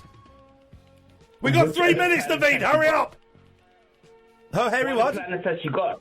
She's got all the planets. What planets has she... All the planets, mate. Okay, every single one then. Oh, audacious. Naveed has got nuclear. Okie dokie. We put all of the planets together. How many planets are in the universe, please, Katherine? 1, 2, 3, 4, 5, 6, 7, 8, 9, 10, because we obviously blasted Mars to hell. So 10 is 100%. Now we have to half that to 50%, and Naveed gets double chance. So Naveed, you've got 70% chance of winning everything in Catherine's universe. Katherine, pick 3 numbers. These are the most, and I'm going to say this now, coming to the end of the game, these are the 3 most important numbers you could ever pick in your life. 2, 5, and 9. 2, 5, and 9. Okay. Oh, I like this. Okay. Naveed, if she gets 2, 5, 9, she wins. She gets all of her planets back from you, and she gets your universe. Okay. Are you ready for this? Okay. Okay, 2, 5, or 9 is what we're hoping for. Yes! No! It's a 9! It's a 9! This is unprecedented! Naveed, you are blown out of the water, buddy. Thanks for calling. This is unprecedented! This is what happened last time. People got Wowzers. cocky. I won. So you've got all of your planets back that Naveed had, and you've got Naveed's entire universe. It's almost impossible for me to come back. We need one more caller. We've got 2 minutes left. We need one more caller who can come back and possibly win this for me. 0344 499 1000. The clock, you've got 120 seconds. Time is ticking. Please phone in for the love of God. Resistance is futile, my friend.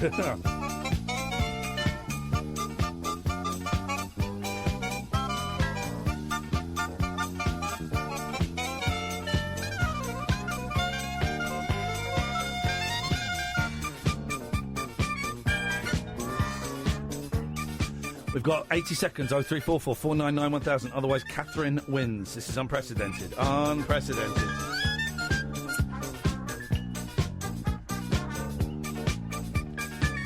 If I win, I'm going to blast your universe to hell. Yep, you are totally entitled to do that. Totally entitled to do that.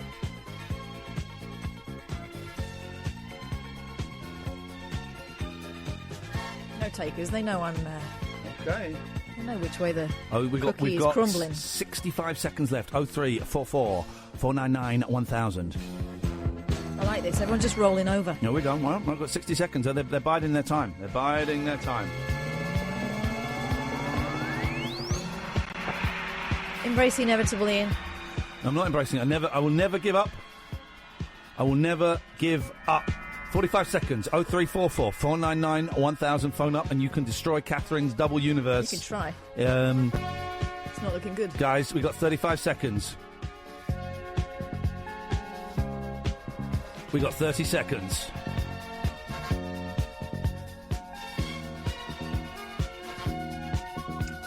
We have got 20 seconds, guys. This is not looking great. Say your goodbyes, Ian. Say your goodbyes.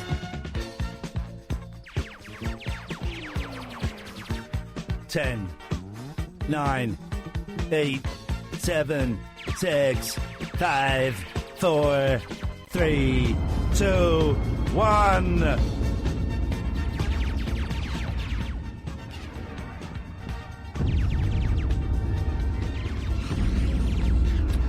Well, that is the sound of Katherine. Well done, congratulations, you won. I'll give you that. You won. A little bit of... It's 2 for 2, isn't it? Where the world hell? and the universe. Where the hell were you, caller? I was right there. Sorry, I'm here. She's just won, mate. She's destroyed my universe. What are you doing with the Naveed universe? You keeping it as a pet? I'm going to toy with it for a bit. Okay. Sorry, caller. Okay, I hope you're both in an escape shuttle. Katherine has just blown us both off. And she's destroyed Uranus as well. Thank you very much indeed. Thank you. Okay, cheers, buddy. Thank you Bye-bye. very much indeed.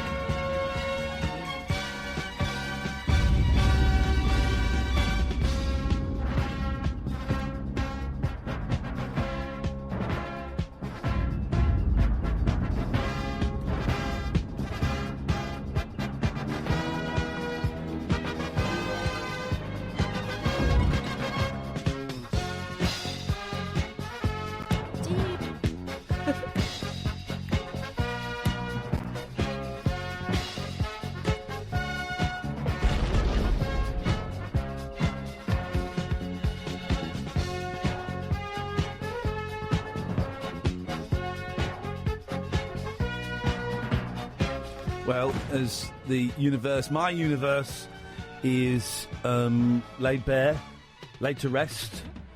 It's the circle of life. Life is death, death is life, and we are all dust, and we return to the ash and the space debris from which we once came. Let's find out what Katherine's going to be doing. It's my universe blowing up there. Well, if Let's see you're what nice, Katherine's- I might spare Uranus. I'm all right. You can ruin it. Why don't you tell us what's going on? Oh, here we go. Yeah, what do you want, Jeff? You want to pick the number 10 four times? I'm going to come and save you. It's too late, mate. It's finished. She's blown my universe up. Oh, I was going to come in at the last minute and just help you. I built. Yeah, a mate. Death The Star and last everything. minute was 3 minutes ago. Oh, I can't help. I'm listening on delay. You make me sick. Well done, Katherine. When we come back after the news, we'll pick some boring stories from the paper, I guess. I don't really know. Yes. Shut up.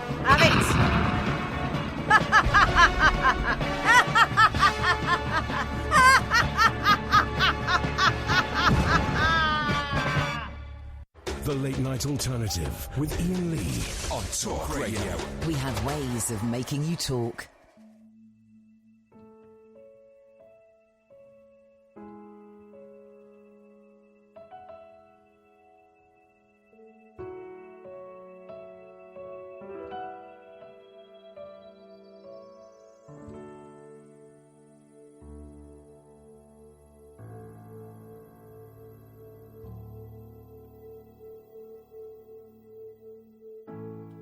On nights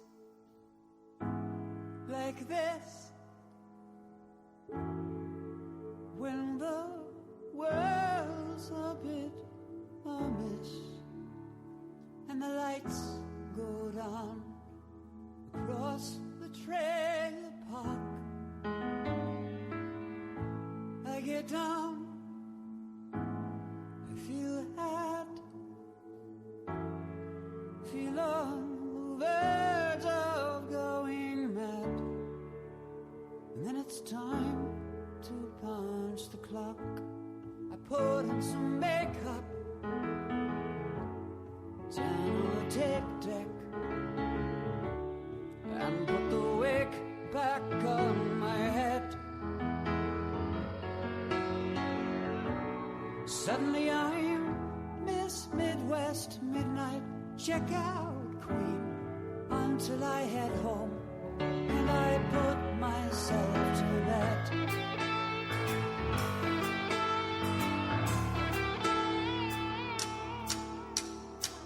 I look back on where I'm from.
yourself. Shag pile, level bob, Dolby Hamill do. Sausage curls, chicken wing, it's all because of you. With your blow dry, feather back, Dory home with you. Flip, roll, frizz, pop, it's all because of you. It's all because of you. It's all because of you.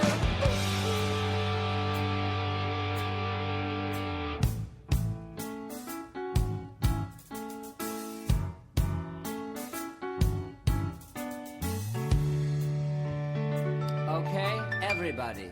I put on some makeup, turn on the 8-track. I'm pulling the wig down from the shelf. Suddenly I'm this punk rock star of stage and screen, and I ain't I'm never turning back.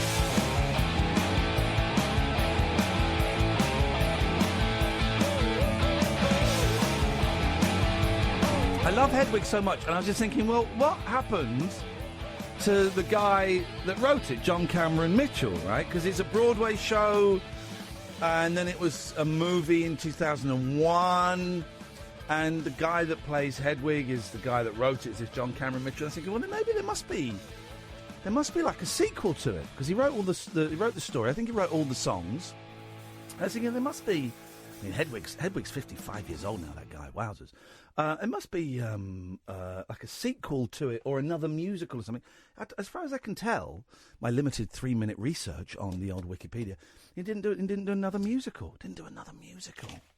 Directed a kind of film about sex. Hedwig's, a lot of it is about sex and sexuality, more than sex actually, sexuality and gender. And did has kept busy. He's done stuff, but has never written or directed or appeared in another musical. Write some songs, man. Write some songs. I'm going to try and get John Cameron Mitchell on the show. I was just thinking it'd be interesting to talk to. Tough one. Be a tough one, but won't be impossible. Tomorrow we've got Stephen Tobolowsky coming on the show. Who he? Go and Google him. You will recognise the face. Here's a really good point. 2 good points of reference. He's in. Sorry, I've been 2 sandwiches and I'm quite windy. He's in The Goldbergs, which I've not seen much of, and I don't know who he is in it because I've not seen enough of it. But that's a really big, funny series. If you've seen Groundhog Day, who hasn't? He's the insurance salesman that keeps going up to Bill Murray. Doesn't he tread? One of them treads in a puddle, and there's one bit where Bill Murray just smashes him in the face and sends him flying as he's trying to sell him insurance. So you'll recognise him. He's also in Memento. Have you seen Memento? No. It's a good film. I haven't seen it for years. It's Guy Pearce. Yeah. And it's that one where He has to keep writing everything down, right? Because he keeps losing. Yeah, but it keeps going backwards because he can't remember anything more than 15 minutes. So he tattoo stuff on him. Oh gosh! So the film keeps going backwards. He keeps managing to get back to the last bit, and I can't remember who Stephen Tobolowsky is in it. So I'll have to have a little look. He was in Thelma and Louise. Was he really? Mm-hmm. Was he really? I haven't seen that for so long. I'm remembering him playing like a classic creepy guy. Do you know what? Let's go. Because I kind of remember him as the sort of nerdy guy. Let's go and have a look. Let's go. Anyway, he's on the show tomorrow. Yeah, he tells a story. Oh man, his podcast is incredible. Let's no, I don't want you. Let's results. Jump to Stephen Tobolowsky. Here we go. IMDb. Let's go through it. Let's see the stuff he's in. Character actor, born on May 30th, 1951 in Dallas, Texas. Over the past 3 decades, he's racked up a lengthy list of role in movies and televisions. So actor. The Goldbergs. Scooby-Doo Shaggy Showdown. Oh man! Here's the thing. I'll have that somewhere in my house on DVD. The boys certainly will. Peabody and Sherman. What, the film or the series? The film. Principal Purdy. That is a great film. Have you seen Peabody and Sherman? Yeah. Marred by the fact the TV series isn't that great, I think. But that is a great film. He did a voice in The Lorax. Okay. Time Traveller's Wife. I didn't like that film. Pound Puppies. Oh, hang on. Hang on a minute. Okay, no, I thought something else. Miss Congeniality 2, Armed and Fabulous. Yeah. I like those films. Yeah, they're good films. He's in Desperate Housewives. He's in Deadwood. He was in Deadwood quite a lot, I think. CSI Miami. Malcolm in the Middle. Basic Instinct. Law and Order. What's he really? Yeah. Here's the thing, right? He's in it's like 10, 15 movies a year. He was in Spaceballs. Oh, wow. We'll just talk to him about working with Mel Brooks. God, look at all this stuff. It goes on and on. Bird on a Wire. Yeah. Great Balls of Fire. Mississippi Burning. He's in Mississippi Burning. Flipping heck, man. Falcon Crest. Anyway, he's going to be on. He's got such a good podcast. I can't remember what it's called. And I'll have to. Sorry, I'm looking. It's called the Tobolowsky Files. That's it. And it's just him telling these wonderful stories that start out quite straight. I tell you what I really like is it's a podcast hosted by this guy and him, and they'll sort of have a chat, and the guy will then go, "Well, Stephen, of course, that reminds me, you were in an episode of Falcon's Crest," and then it turns into a monologue. He goes, "Yes, I was, and I was thinking about my role in Falcon's Crest earlier on, and how it had been such a great achievement to get a shot at doing such a big TV series. My mom was over the moon." Mom, of course, never thought I'd make it as an actor. And when I started out in 1960, it goes like that. Good. And it's so good. And it starts off, it's really deceptive, because it starts off quite straight. The first one I listened to, the first 10 minutes, I'm thinking, I'm enjoying listening to him, but I suspect this will be the only one I listen to. 10, 15 minutes into it, they just go, like, weird, true, but just weird and wonderful and really, really honest. Yeah. He has got... I won't say he's got no shame, but he certainly knows how to rein his shame in and just tell a story and expose some kind of dark stuff. And there's always a kind of point where you go, oh, I haven't thought of it like that, and actually that's quite helpful, some of the stuff he says. We've got to ask him about My Father the Hero, 1994. Yeah. Gerard Depardieu was in it. Oh, yeah. I bet there's a story there. During the next break, I'm going to email Stephen... And we'll just get a phone number for him. Make sure we've got a phone number. And we've also got, of course, Chris Warburton. Chris Warburton talking about Wake Up to Waco. End of Days. Don't let me call it that in front of him, please. You're going to. No, I'm not, because you're going to stop me if you're any kind of friend. Well. Which is a great podcast. So we've got two really, really good podcasts that we're kind of pointing to you towards. And two really, really good guests. And I think they're going to be interesting. So tomorrow's show's going to be quite different. I know some people get annoyed when you have guests on the show. It ruins the vibe of the show. Do you know, up yours. More people just go with it because they know that it's never the same twice. Here's the thing. I tell you what we'll do, and we'll make this an official deal. Okay, for the shows where we have guests and you don't want guests, you don't have to pay for those shows. Okay, you can have those shows for free. All right.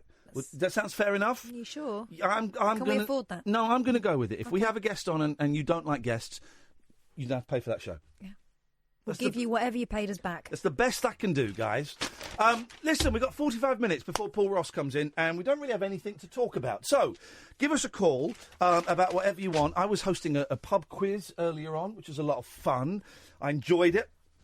It was a tough old quiz. The guy that said it, Sam, really nice guy, but he was like a quiz aficionado. A serious quiz. And there's some tough questions in there.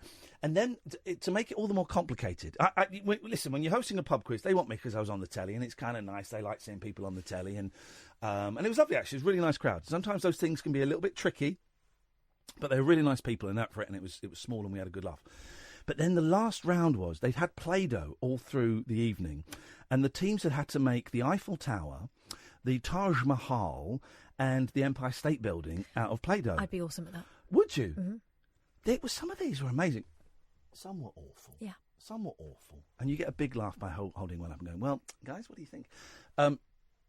Some were awful. But then there was one team. They did an amazing little sculpture. It was incredible, right? It was incredible. Except it was the Statue of Liberty, not the Empire State Building. Oh, dear. I had to score them 0. Yeah. I had to score them 0. You kick them out. I'd have kicked them out. I wanted to kick them out, but they also had a terrible.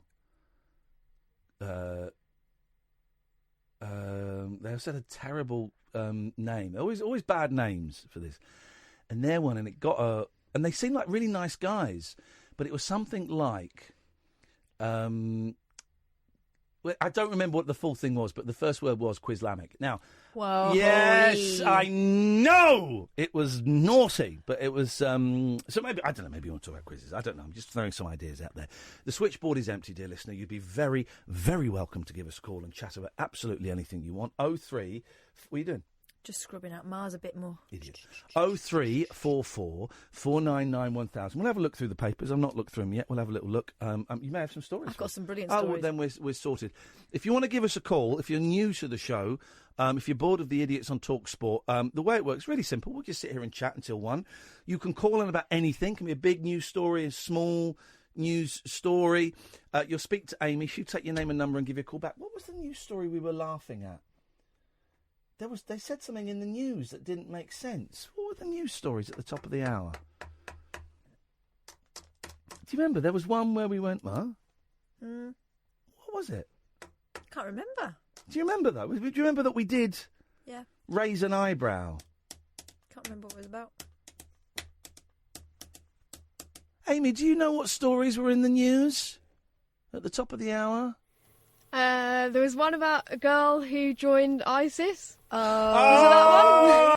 Yeah, now she wants to come home. Yes, that was it. Thank you, Amy. Yeah, the girl that joined ISIS and wants to come home now. Bless her. Bless her soul. I can't. You know me, right? I let anyone over. Anyone can come and live over. And she's pregnant, and she's realised that she's quite possibly realised she's made the biggest mistake of her life, and she's got a baby, and she wants mum to look after her. So part of me is like, well, yeah, of course, come home and be with mum. But part of me is like, nah, you went and joined ISIS. What do you think was going to happen? Maybe your mum wants to pop over there to look after you, if that's what it's really about. I don't know. Anyway, Oh dear, 0344, what a shame. Unlucky, mate. Thanks, unlucky. 0344 499 1000. This is Talk Radio. The Late Night Alternative with Iain Lee I've forgotten your name already, excuse me. on Talk Radio. 0344 499 1000. Don't say Kath was a dick. Well, now, hang on, let me edit that. Hang on. Oh, come on. Don't say Kath was a dick. Say Kath was a dick. Say That should be... Kath was a dick. There we go. That's for your electronic gravestone, tombstone that we're going to have when people walk past it, and it will... Kath was a dick. Oh, quick, hurry on, children, walk past quickly. They won't be able to hear it. They'll be too sad, and there'll be too much crying going on for centuries. I don't know. Good evening, Sheena. Oh, hello. Hello, Sheena. How are you? I'm all right. I've got indigestion because I wolfed down 2 sandwiches, but I'm fine. I'm looking forward to getting home, feeding the cats, and going straight to bed. Hello. That sounds great. It does sound great. I'm actually a bit anxious, by the way. I remember I actually called your show years ago and I had a bit of a drink, so if I sound a bit weird, it's just because I'm a bit anxious. I don't remember. When did you call us years ago? It was 2010, I think. How the bloody hell am I supposed to remember that? That was 9 years ago. No. 9 years, Sheena. I barely remembered it, and then it came up in a Facebook memory. But oh dear. What was the? I won't remember because I don't. But what was the call about 9 years ago? There was a call about people that you recognise, like people that you recognised or something that you thought were famous. Okay, that would have been 9 years ago. Was that Absolute? Yes. Okay. I think okay. so, yeah. All right. Oh, and the other thing was, it was the being bloked on Twitter. Oh, now because bloked we used to say instead of blocked because I think I spelt blocked wrong once, so we called it bloked and it became a thing. Were you there for the beginning of being? Did I bloke you then? No, you didn't bloke me. No, but I got bloked by a couple of people. There was one. This is ridiculous. I can't remember. He was in not Almost Famous. His sister's famous as well. Like they're both actor and brother, and he's been a bit mental in recent years and a bit weird. Yeah, and he bloked you 9 years ago. Yeah, I just remember calling him a racist because he said something racist, and he blocked me. I thought, Well, oh, blimey. Well, hang on a minute. If someone called me a racist, I was bloking people today who were having a go at me because I closed down a small business's Twitter feed by mistake. But they were calling you a C. They weren't calling you racist. Well, some were calling me a C. Some were not. Some were just going, well, what did you think would happen? I bloked them straight away. I just couldn't be bothered. Couldn't be bothered. It wasn't helping. Wasn't helping. I don't even bother with Twitter these days. No. It wasn't even good enough to be shit. Now, Sheena, that's the past. We're in the present and we're looking towards the future. What can we do for you tonight? Oh, well, it's just I've had a few weird experiences with cab drivers recently. I say recently, in the last year. Weird in an amusing way or weird in an uncomfortable way? Well, quite uncomfortable. Okay. So you get the ones that will say 5 stars, and it's like, well, what? That's up to me, not up to you. It sounds really threatening. What, like they try and influence you. I don't even bother reviewing cabs anymore because you have to on Uber. No, you don't. Oh, do you not? No, you don't have to. The option comes up, and if I've had a particularly good service, I will. If I've had particularly bad service, I will. But generally, I'm quite happy to let them keep their 4.6 or whatever it is that they've got. You don't have to, but they demand from you a good rating, do they? Yeah, some of them, and the ones who are really demanding are the ones with the weirdest journey. So, like the one last time it was snowing, we couldn't get home, so we're going back to my friend's house. Yeah. Got in there, and my friend was like, "Oh, can we play some music?" And he was like, "Yeah, sure." Gave her a cable and everything. And we were just playing like old 80s stuff. It wasn't really anything. Like, hang on a minute, you were DJing in a cab? Yeah. Is that? You took over his radio. Yeah, that's what we generally do. Is no, that you kids. Normal? No, I will. Kids, I'm 36. Yeah, exactly, kids. My phone was running out the other day, and I was looking enviously at his charging cable. I didn't dare ask him. I'd ask for that if I needed it. Yeah. If I've got a long journey, or I've got a car that's like long journey. If I've got a car that's like pick me up from Slough to take me to London, and it's paid for by a company, I'll say, "Oh, can we?" I'll ask for a radio station. I'm quite happy to ask for Radio 4. Or Talk, or something like that, and I will ask for that. And I would say 99 times out of 100, they'll go, yeah, sure. But in like an Uber, I wouldn't say, "Here, can I play some tunes, please, mate?" I don't do it when I'm on my own. I'll be honest, but it is my friend, and we do DJ. She is a DJ, so she does kind of go like, right, I want to play this, and they're mostly okay with it. Ballsy, I like it, but. It is ballsy. But they have to give you a cable, or do you give them a cable, or do you blue jack them? Cables. You might see, like on their reviews, some of them will say like they have all of these things that they want to do. Like we've had ones that are like they'll let you play the music, or they want to do karaoke. I mean, that's only happened like once. But, yeah, an Uber driver that wants to do really special karaoke. Yeah. I've been in and I think these are primarily Indian drivers, because it's a thing in India where they've had like little shops in there. Yeah, loads of sweets. Like loads of different sweets and little tissue packets you can buy and bottles of drinks and all kinds of stuff. And it's laid out beautifully done. Yeah, in their cab. Yeah. But yeah, and I think I seem to remember seeing that when I was in India. So I'm imagining it's they've brought it over. But not had the karaoke bar experience. That must have been a couple of years ago, but that was quite an interesting experience. But I'm getting a bit annoyed with Uber now, because I have to use it quite a lot because I have a disability and sometimes I get stuck. And, well, the disability is you can't stick your arm out and get a black cab. What's wrong with you, woman? I don't really live in if there were black cabs around. Actually, there's one other reason I don't get a black cab. There was one, and I'm a bit worried actually. He was acting really weird. He gave me a lift home after a friend had an incident, and I said, "Oh, I can't really afford a cab home." But he said, "Oh, I'll drive you home." And then he wouldn't stop contacting me. Oh my God! No. Because he said like it was weird, because I said, I'm going through stuff at the moment. And he was going, "Oh, that's a real shame. It's a real shame." He talked really weird, and then he was like, "Oh, can I take you to a McDonald's?" And I was like, "No, just drop me home." But then he was like, "Oh, take my number. If you ever need it, I'll give you a lift wherever for free." And I was like, oh, got it. But I didn't want to take his number, but he took mine because I just felt impolite, and he knows where I live. How long ago was that? Has he disappeared now? Well, a year and a half ago. I don't tend to be around that area Because anymore. I have to say, but all the black cabbies that I've ever met have been ace, top, lovely people. Not all of them, but a lot of them. And this guy sounds like an absolute dodge pot and a rarity. So shame on him. Yeah. Naughty. Uber drivers now, they I always feel like I have to make conversation, but if they don't want to, then I'm cool with that.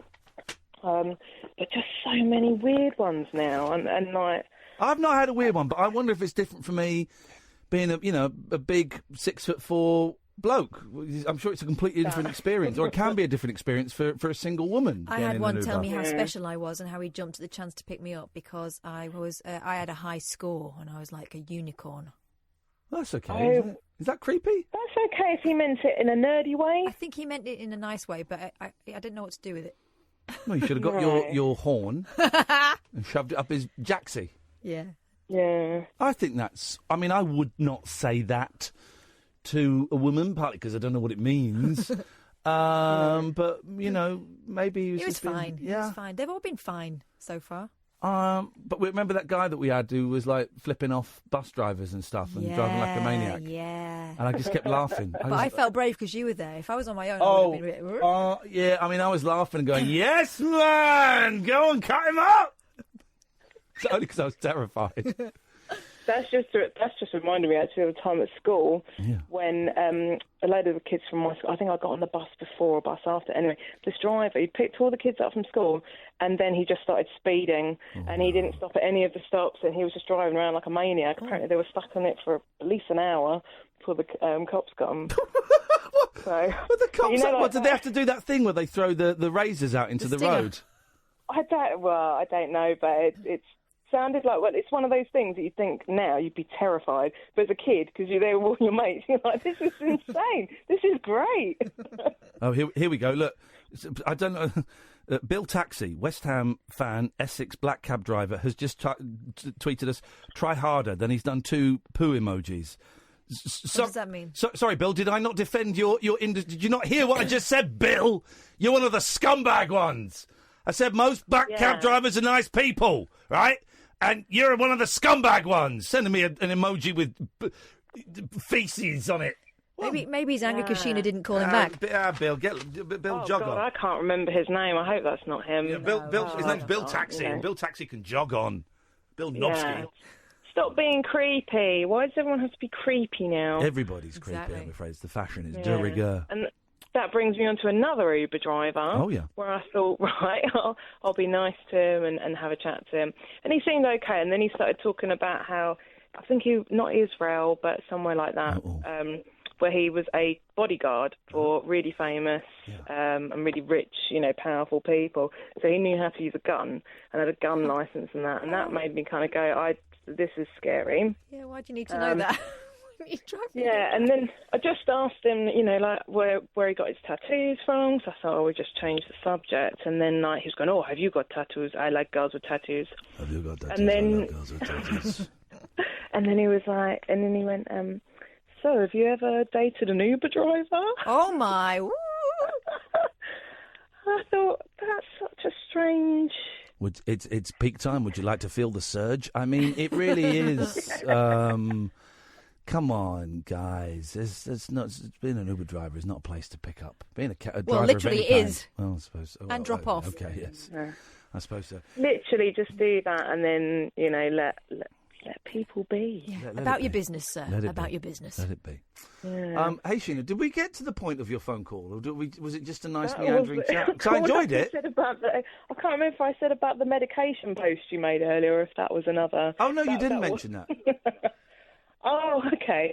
No, because I just wondered if you're okay and how people responded to your post. Yeah, I wrote a post and on Facebook, as I do from time to time, and I'm quite glad I did because it kind of gave me a little boot up basically, I couldn't move out of bed yesterday, and then today I was really struggling to move out of bed, and so I wrote that, and that kind of made me go downstairs, which then made me go and sit on a hill for an hour with a flask of coffee and make some phone calls.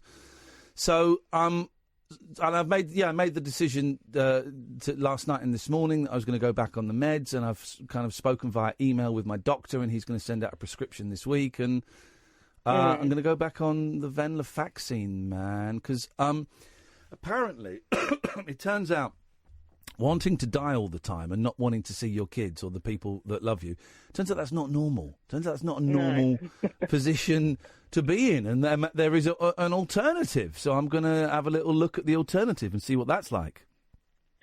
Well, yeah, I mean, I live on medication. I've tried going without it, and it's... I briefly did all right, but I think, there were people posting on your post and basically saying, like, oh, it's just a plaster and it doesn't fix things, and it's like, well, it's a bloody good plaster for most of us, Yeah. So I'd rather have that than, I've had that and then lots of therapy to kind of go, sort myself out. And, you can go through a short period thinking, oh, God, everything's fine now. But ultimately, your brain is set in a pattern since childhood pretty much, and so it's not going to happen immediately that you're fine and don't need medication. You'll keep a cycle. I tried it, coming off it, and it didn't work, and I'm going to go back on it. And I know it's not failure at all, but it feels like failure. But I know it isn't. I know that's just like my head lying to me, and it's what I need to do. So so that's the plan. But thanks for asking, Sheena. I appreciate it. That's all right. I mean, I was on venlafaxine years and years ago, and it was like a really horrible drug for me. Yeah, it's for not. Other people, they were fine. Yeah, it's all right for me. It's if I forget a day, then it's really horrible. It's the electric shock one. Yes, that was the first time I ever had that. And when I tried to come off it, I ended up just going cold turkey. Yeah. Because I couldn't, and it was horrible. But I've had it since coming off other medications, not as bad. Yeah. And it is a lot easier. We'll see. And now I'm finally on a medication that works. Here we go. And the only reason I didn't take it for years was because all my friends got fat on it. Yeah. And I'm already fat. I don't need to gain any more. But since taking it, actually, I've done fine. And it's just not ignoring when I'm eating too much or anything like that. Sheena, it's nice to talk to you. I mean, hopefully we'll speak. We won't. I mean, if we're following your pattern, it will be 2028 that we speak next. I'm hoping you call in before then, because I've enjoyed talking to you. Okay, thank you. I'll try and bring some more content to you in the future. Nice one. It's nice just phone. Thank you, Sheena. It's nice when people just phone up and chat. That's what I like more than...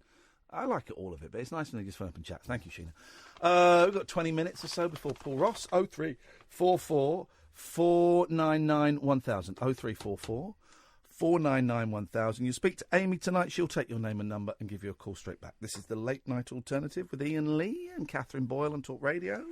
Stimulating nightly emissions guaranteed to open your eyes and your mind. Oh, my word. The Late Night Alternative with Iain Lee on Talk Radio. What's first? 0344 499 1000. What board games do your kids like playing? There's one called Enchanted Forest. Oh, it sounds girly. Yeah, it is. It was mine when I was a little kid, and I used to love it.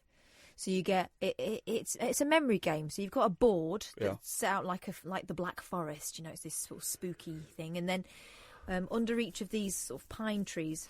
So if you imagine they're like cones, under each there's a picture, and it's all a thing from a fairy tale. And so you get your card, and only you see it, and you've got to go and find it, and then get back to the castle with this thing.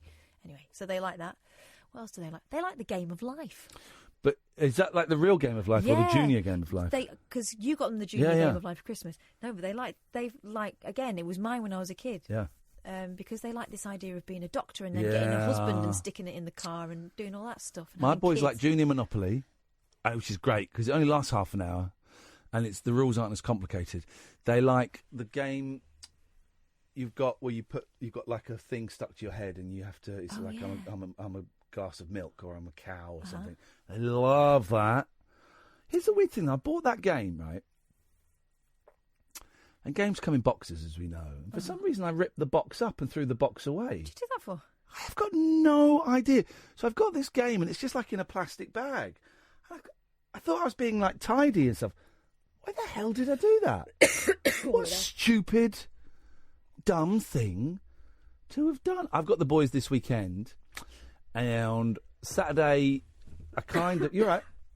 Tickle. I kind of got it a bit wrong, because I've got them Saturday, Sunday and Monday. And so I booked tickets to go and see, like, a show at the Unicorn Theatre on Saturday. You're right, you're off. Do you want to... I'm just going to have to go and have a really good coffee. You want a lozenge? Oh, you have a cough. Hang on a minute. All right, mate. Let me just see if I got a lozenge for me, mate. I don't think I have, actually. I might have taken them out of my bag. Ah, well, she'll have to suffer. So Saturday I'm taking the boys to in London for the day. So I'll go out and get some lunch. I want to find like something to do sort of like about 1 o'clock, like HMS Belfast or something like that, but not that because we've done it. And then we've got the theatre at 5, like a kids play at the Unicorn. It's brilliant theatre. Then we'll probably go out and get a pizza and then go home, and then I'll fall asleep in the car, hopefully. Sunday, we're going to have like just a day at my house. Then Monday, going to go to some of London's finest museums, take the boys back into London. I wouldn't normally do London twice in a 3-day thing, but go back in London because Jenny McAlpine's coming down from Manchester. Her and her husband and her kids, and they said, "Oh, do you want to meet up for a drink?" I said, "I'm going to have the boys, but if you're going to have the kids, why don't we do something?" So we're going to go to a museum. It'd be nice. I love Jenny and Chris. Really, really nice couple. Who'd have thought that out of the jungle I'd become really good friends with Jenny McAlpine's husband? You know, and he has, and we text each other a lot. And because you met him when we went to Annie's, didn't you? Of course, and he came and saw the show in Manchester. So that's Monday. So that's 2 days in London with the boys, which is going to be exhausting. Fun. It'll be exhausting and inexpensive, but it'll be a laugh. Yeah. It'll be a laugh. There's a couple of good films out. There's I think Lego 2 is out, but the film I really want to see is the kid who would be king, the Joe Cornish film. That does look fun. That looks great, man. Really up for that. I don't know if that's out yet. Oh, do you know what we saw the other day? And it's just come out on DVD. Yes. The House with the Clock in the Walls. That I didn't go and see that in the end. We were going to see it and we couldn't, so they went with my wife, ex-wife, and their mum, and it was just a little bit too scary for them. Right. Just a little bit too scary for them. I think because mine have been watching Harry Potter. Right. And Harry Potter gets progressively scarier. I think they've been a bit more hardened to it. We saw, what did we see at the same time? The another one with Jack Black in. Jumanji? No, about the ghost writer. Oh, Wibble Wobbles. Goosebumps. Wibble Wobbles. You know what I meant, though. Yeah, I haven't seen that. That's good. They wussed out on that one, but yeah, we should have that. That one's less scary than the clock with the house, the house with the clock in the walls. Okay, well maybe we'll watch that tomorrow. Yeah, definitely. That's a lot less scary. That's because that's just kind of silly. There was some scary bits in it, but it was on the right side of Goosebumps. Okay, well maybe we do that tomorrow because they love Jack Black, and I need There's to get them off two their Goosebumps computers. movies. Have you seen the first one? No. Oh, the first one's great. The second one's quite good. Jack Black's in the first one more. I love him. I think he's great. He's brilliant. Well, name one bad Jack Black movie. I mean, I did watch Gulliver. That wasn't. Okay, right. Well, okay. But I watched it. It wasn't terrible. I just like him. I find him very charming. 0344 499 1000 if you want to give us a call. What have you got, Katherine? Parents have demanded publishers withdraw a GCSE textbook in schools across the UK. Hang on a second. Sorry. Can you hear a ringing? My ears have just gone. No, I can't hear a ringing. I can hear a really loud ringing. Ah, man. My ears have just gone. There's the reason for it. It's old Father Time. Stop doing that. Oh, no. Dirty voice. Come in, Kat's going to read a rude story to us. Parents have demanded publishers withdraw a GCSE textbook in schools across the UK because it shows a woman with a porn star Brazilian pubic hair wax. Oh. The science revision book has been met with outrage from parents who say it looks like it comes straight out of a porn film. Well, but that's how it's being worn this season, isn't it? Exactly. Publisher Pearson has been asked to withdraw the 2017 textbook after parents branded the image seriously disturbing and disgusting. I'll grow up. Well, what would they want? A full old-fashioned one? 70s bush that we were all subjected to. All of you? or clean? It's a pregnant woman. Come on! I mean, the fact that she's got half her stomach chopped off is not a problem, apparently.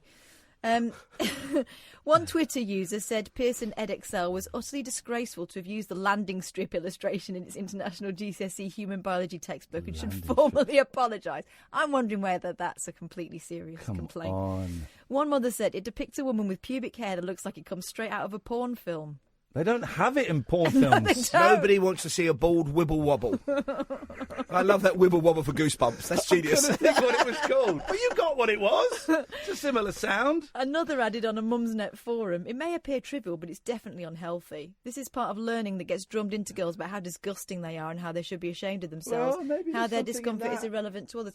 Listen, when I was pregnant and going into hospital, I was worried they were going to write downstairs a disgrace on my notes, so I made sure I had a tidy work surface. There's nothing wrong with that. When I had a vasectomy many years ago, it was very disconcerting for a number of reasons, mainly because being a tragic cliche bloke, I asked no questions. Yeah. So I went in there, two things happened. One was they came in and examined me. Three things, actually. One was they said, "You've not shaved." I said, "I have." And they went down there. Oh, God, yeah. On the bit that there nobody shaved. I'm talking the 90s. You didn't even think of attending to the, the sackage. And so that was done. The chap came in and kind of moved me around delicately and did that. Then they put on a backless gown. And I'm thinking, are they going in from behind? Am I going to lie there with my rear in the air? And then finally they give you, they said, OK, we'll give you the local anaesthetic.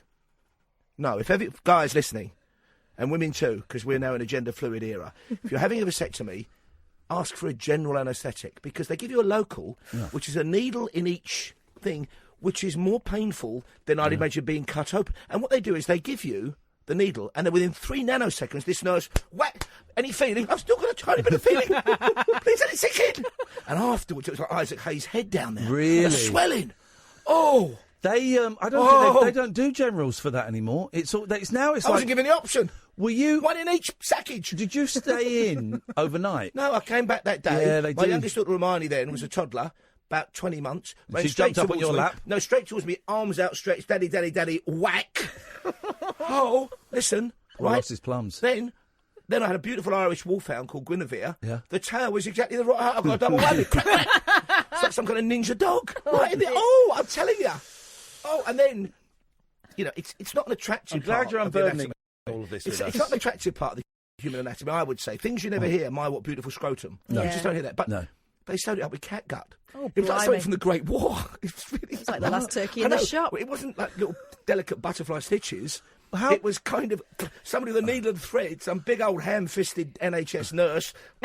How big was the cut? Because now it's like tiny, isn't it? I mean, like it was probably over a centimetre on each one. Wow. And of course, and then they get down there, right? And so you put your knees up. Oh God! Anyway, and they put a mat. You can't sit, but listen. And then they go and they get the secateurs out to cut the tube of life. Yeah. Right. And they go. You hear it clunk, clunk. And then a nurse said to me, straight faced from below the eyes, "Would you like to see the tube?" No, I wouldn't. What do you think? I don't want to take it home either. Would I like to see the tube? I'd be up for a little look at you. I want to see your tube. The thought of it. How long afterwards is it? Why did you? No, I know why you did it, but what was the thought process of like, I'm going to go and get this done? It was, as always with me, hideously manipulative, but also quite compassionate. I had 5 children by then. Yeah. But also I had, with my wonderful second wife, transgressed yet again. Right. And it was a kind of almost an offer from me. Yeah, not manipulative, but, this is it. It's forever with us. And you know what? Who needs more children? Yeah, yeah. Although she did say disconcertingly, just before I went in for the op, she said, maybe we should freeze some just in case. Just in case you get knocked over. And she's obviously thinking, in case one of our beautiful children dies. Oh, my word. I'll get a replacement out of the Go freezer. And get me an ice Popsicle. tray. Yeah, and I'll get an ice tray from the freezer and I'll fill a couple up. BB, Violet and Popsicle. Really? Mini milk. Wowzers. You had to go there, didn't you? That's a very, very naughty form this evening. Yeah. I'm not quite sure what's going on. Well, thank you, Paul. I Sorry about that, stuff folks. I never wanted to know, but now I know, and I'm glad. Yeah, but the back of this gown was just shocking. I'm thinking, I lie there with my hairy old posterior. Yeah. No. I had while we're doing these stories, when I had terrible. I had an anal fissure, right? So it was like Terry piles. Christian had that as well. Oh, you know? He writes so about his painful. autobiography. Does he? Yeah. So painful, man. It's like you're. They're really pooing hard to glass. heal as well, aren't they? Well, because every time you wipe, you open it and all of this. So I had to go and get this checked out, and you have your trousers around your ankles, you're sat on your side with your knees up, and the guy who I thought was a doctor, it turns out they're not doctors. Just a porter. He's a bloke. He's a decorator. And he went out, he said, if you do that, and he came in with 6 people, and he said, do you mind if we have some students look at this procedure? And I'm there with my arse up in the air, it kind of, pulled open, and what are you going to say? Yeah, sure. Why not? Come on, guys. Come and have a look at what I got. Here's the thing: once you do something like that, and I'm sure like that, you just have no shame. It's like whatever. Come and have a look. Come and have a prod. Yeah, you're talking to someone who's had 2 babies, and you first go in there thinking, "Oh, I must keep myself covered." By the end, it's like, "Just get it out. I don't care." They had to sew my arse up. Oh God, it was. Well, they had to sew me up too. It was so painful. I bet mine was worse. I bet it wasn't. Okay, well, let's... Did you pop a whole person out of it? Well, let's be honest, though. I mean, wonderful and painful though childbirth is, that is a perfectly natural procedure your body's designed for. Is it, though? Anal fissures and vasectomies, torture and mutilation. Only a man would say it was a natural procedure. Ain't nothing natural about what happened to me. I was present at 4 of the 5 of them. The one word, though, that always strikes fear into everybody is episiotomy. I didn't know anything about that until they did it. They just let me tear. I didn't know it was a possibility until she got the scalpel. I said, sorry, what are you going to do with that? Oh, my God! They mentioned that, and I had the epidural. Chelsea smile, that's what you get. Jeez, man. You're a bad girl tonight. Bad cat. I just won 2 universities. Your show tonight. Well, we are talking to an absolutely astonishing woman who has won. She's a world record holder, right? Get this. She ran 7 marathons in 7 days on 7 continents.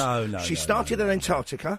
She flew to Cape Town. She then went to Perth. She then went to Dubai for Asia. She then crossed to Europe and went 7 marathons, 7 days, and she did it in 24 hours and 19 minutes. She's an absolute legend. She's a marathon machine, and she's on the show. What has changed? Because I'm old enough to remember when the London Marathon started in like 1980 or 82 or something like that. 81 or whatever it was, yeah. And people, I remember one of my teachers did it. People had to train. They had to train so hard. They would do months of training, and they'd do it, and they would collapse, and they'd be exhausted, and they couldn't walk for days. But now I know people that have done the marathon that didn't do any training. They just rocked up and did it and got a fairly decent time. And now you get people, it's like Eddie Izzard. Remember he did 56 marathons? But you remember the very first one for the Battler Marathon, the Spartan legged it back the 26 miles and dropped down dead. Yeah. So we've come on in 2,500 years. What has happened in the last 20, 30 years? I'll ask our guest. Yeah, please do. I think it's gyms. Really? Yeah, rather than just jogging, just street jogging as they were doing before. Now they can train. Yeah, do you know what? You've got facilities, maybe. haven't you? But this woman went from, it was -5 in Antarctica.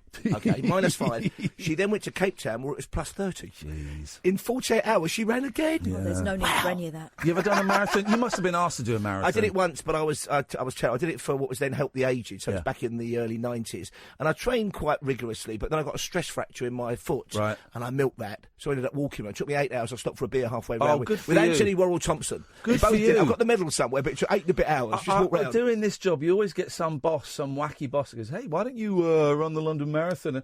No. I don't run. I'll write a cheque. How much do you want? I'll write a cheque for the charity. I'm not running a marathon. I can't think of anything worse than running a marathon. Yeah.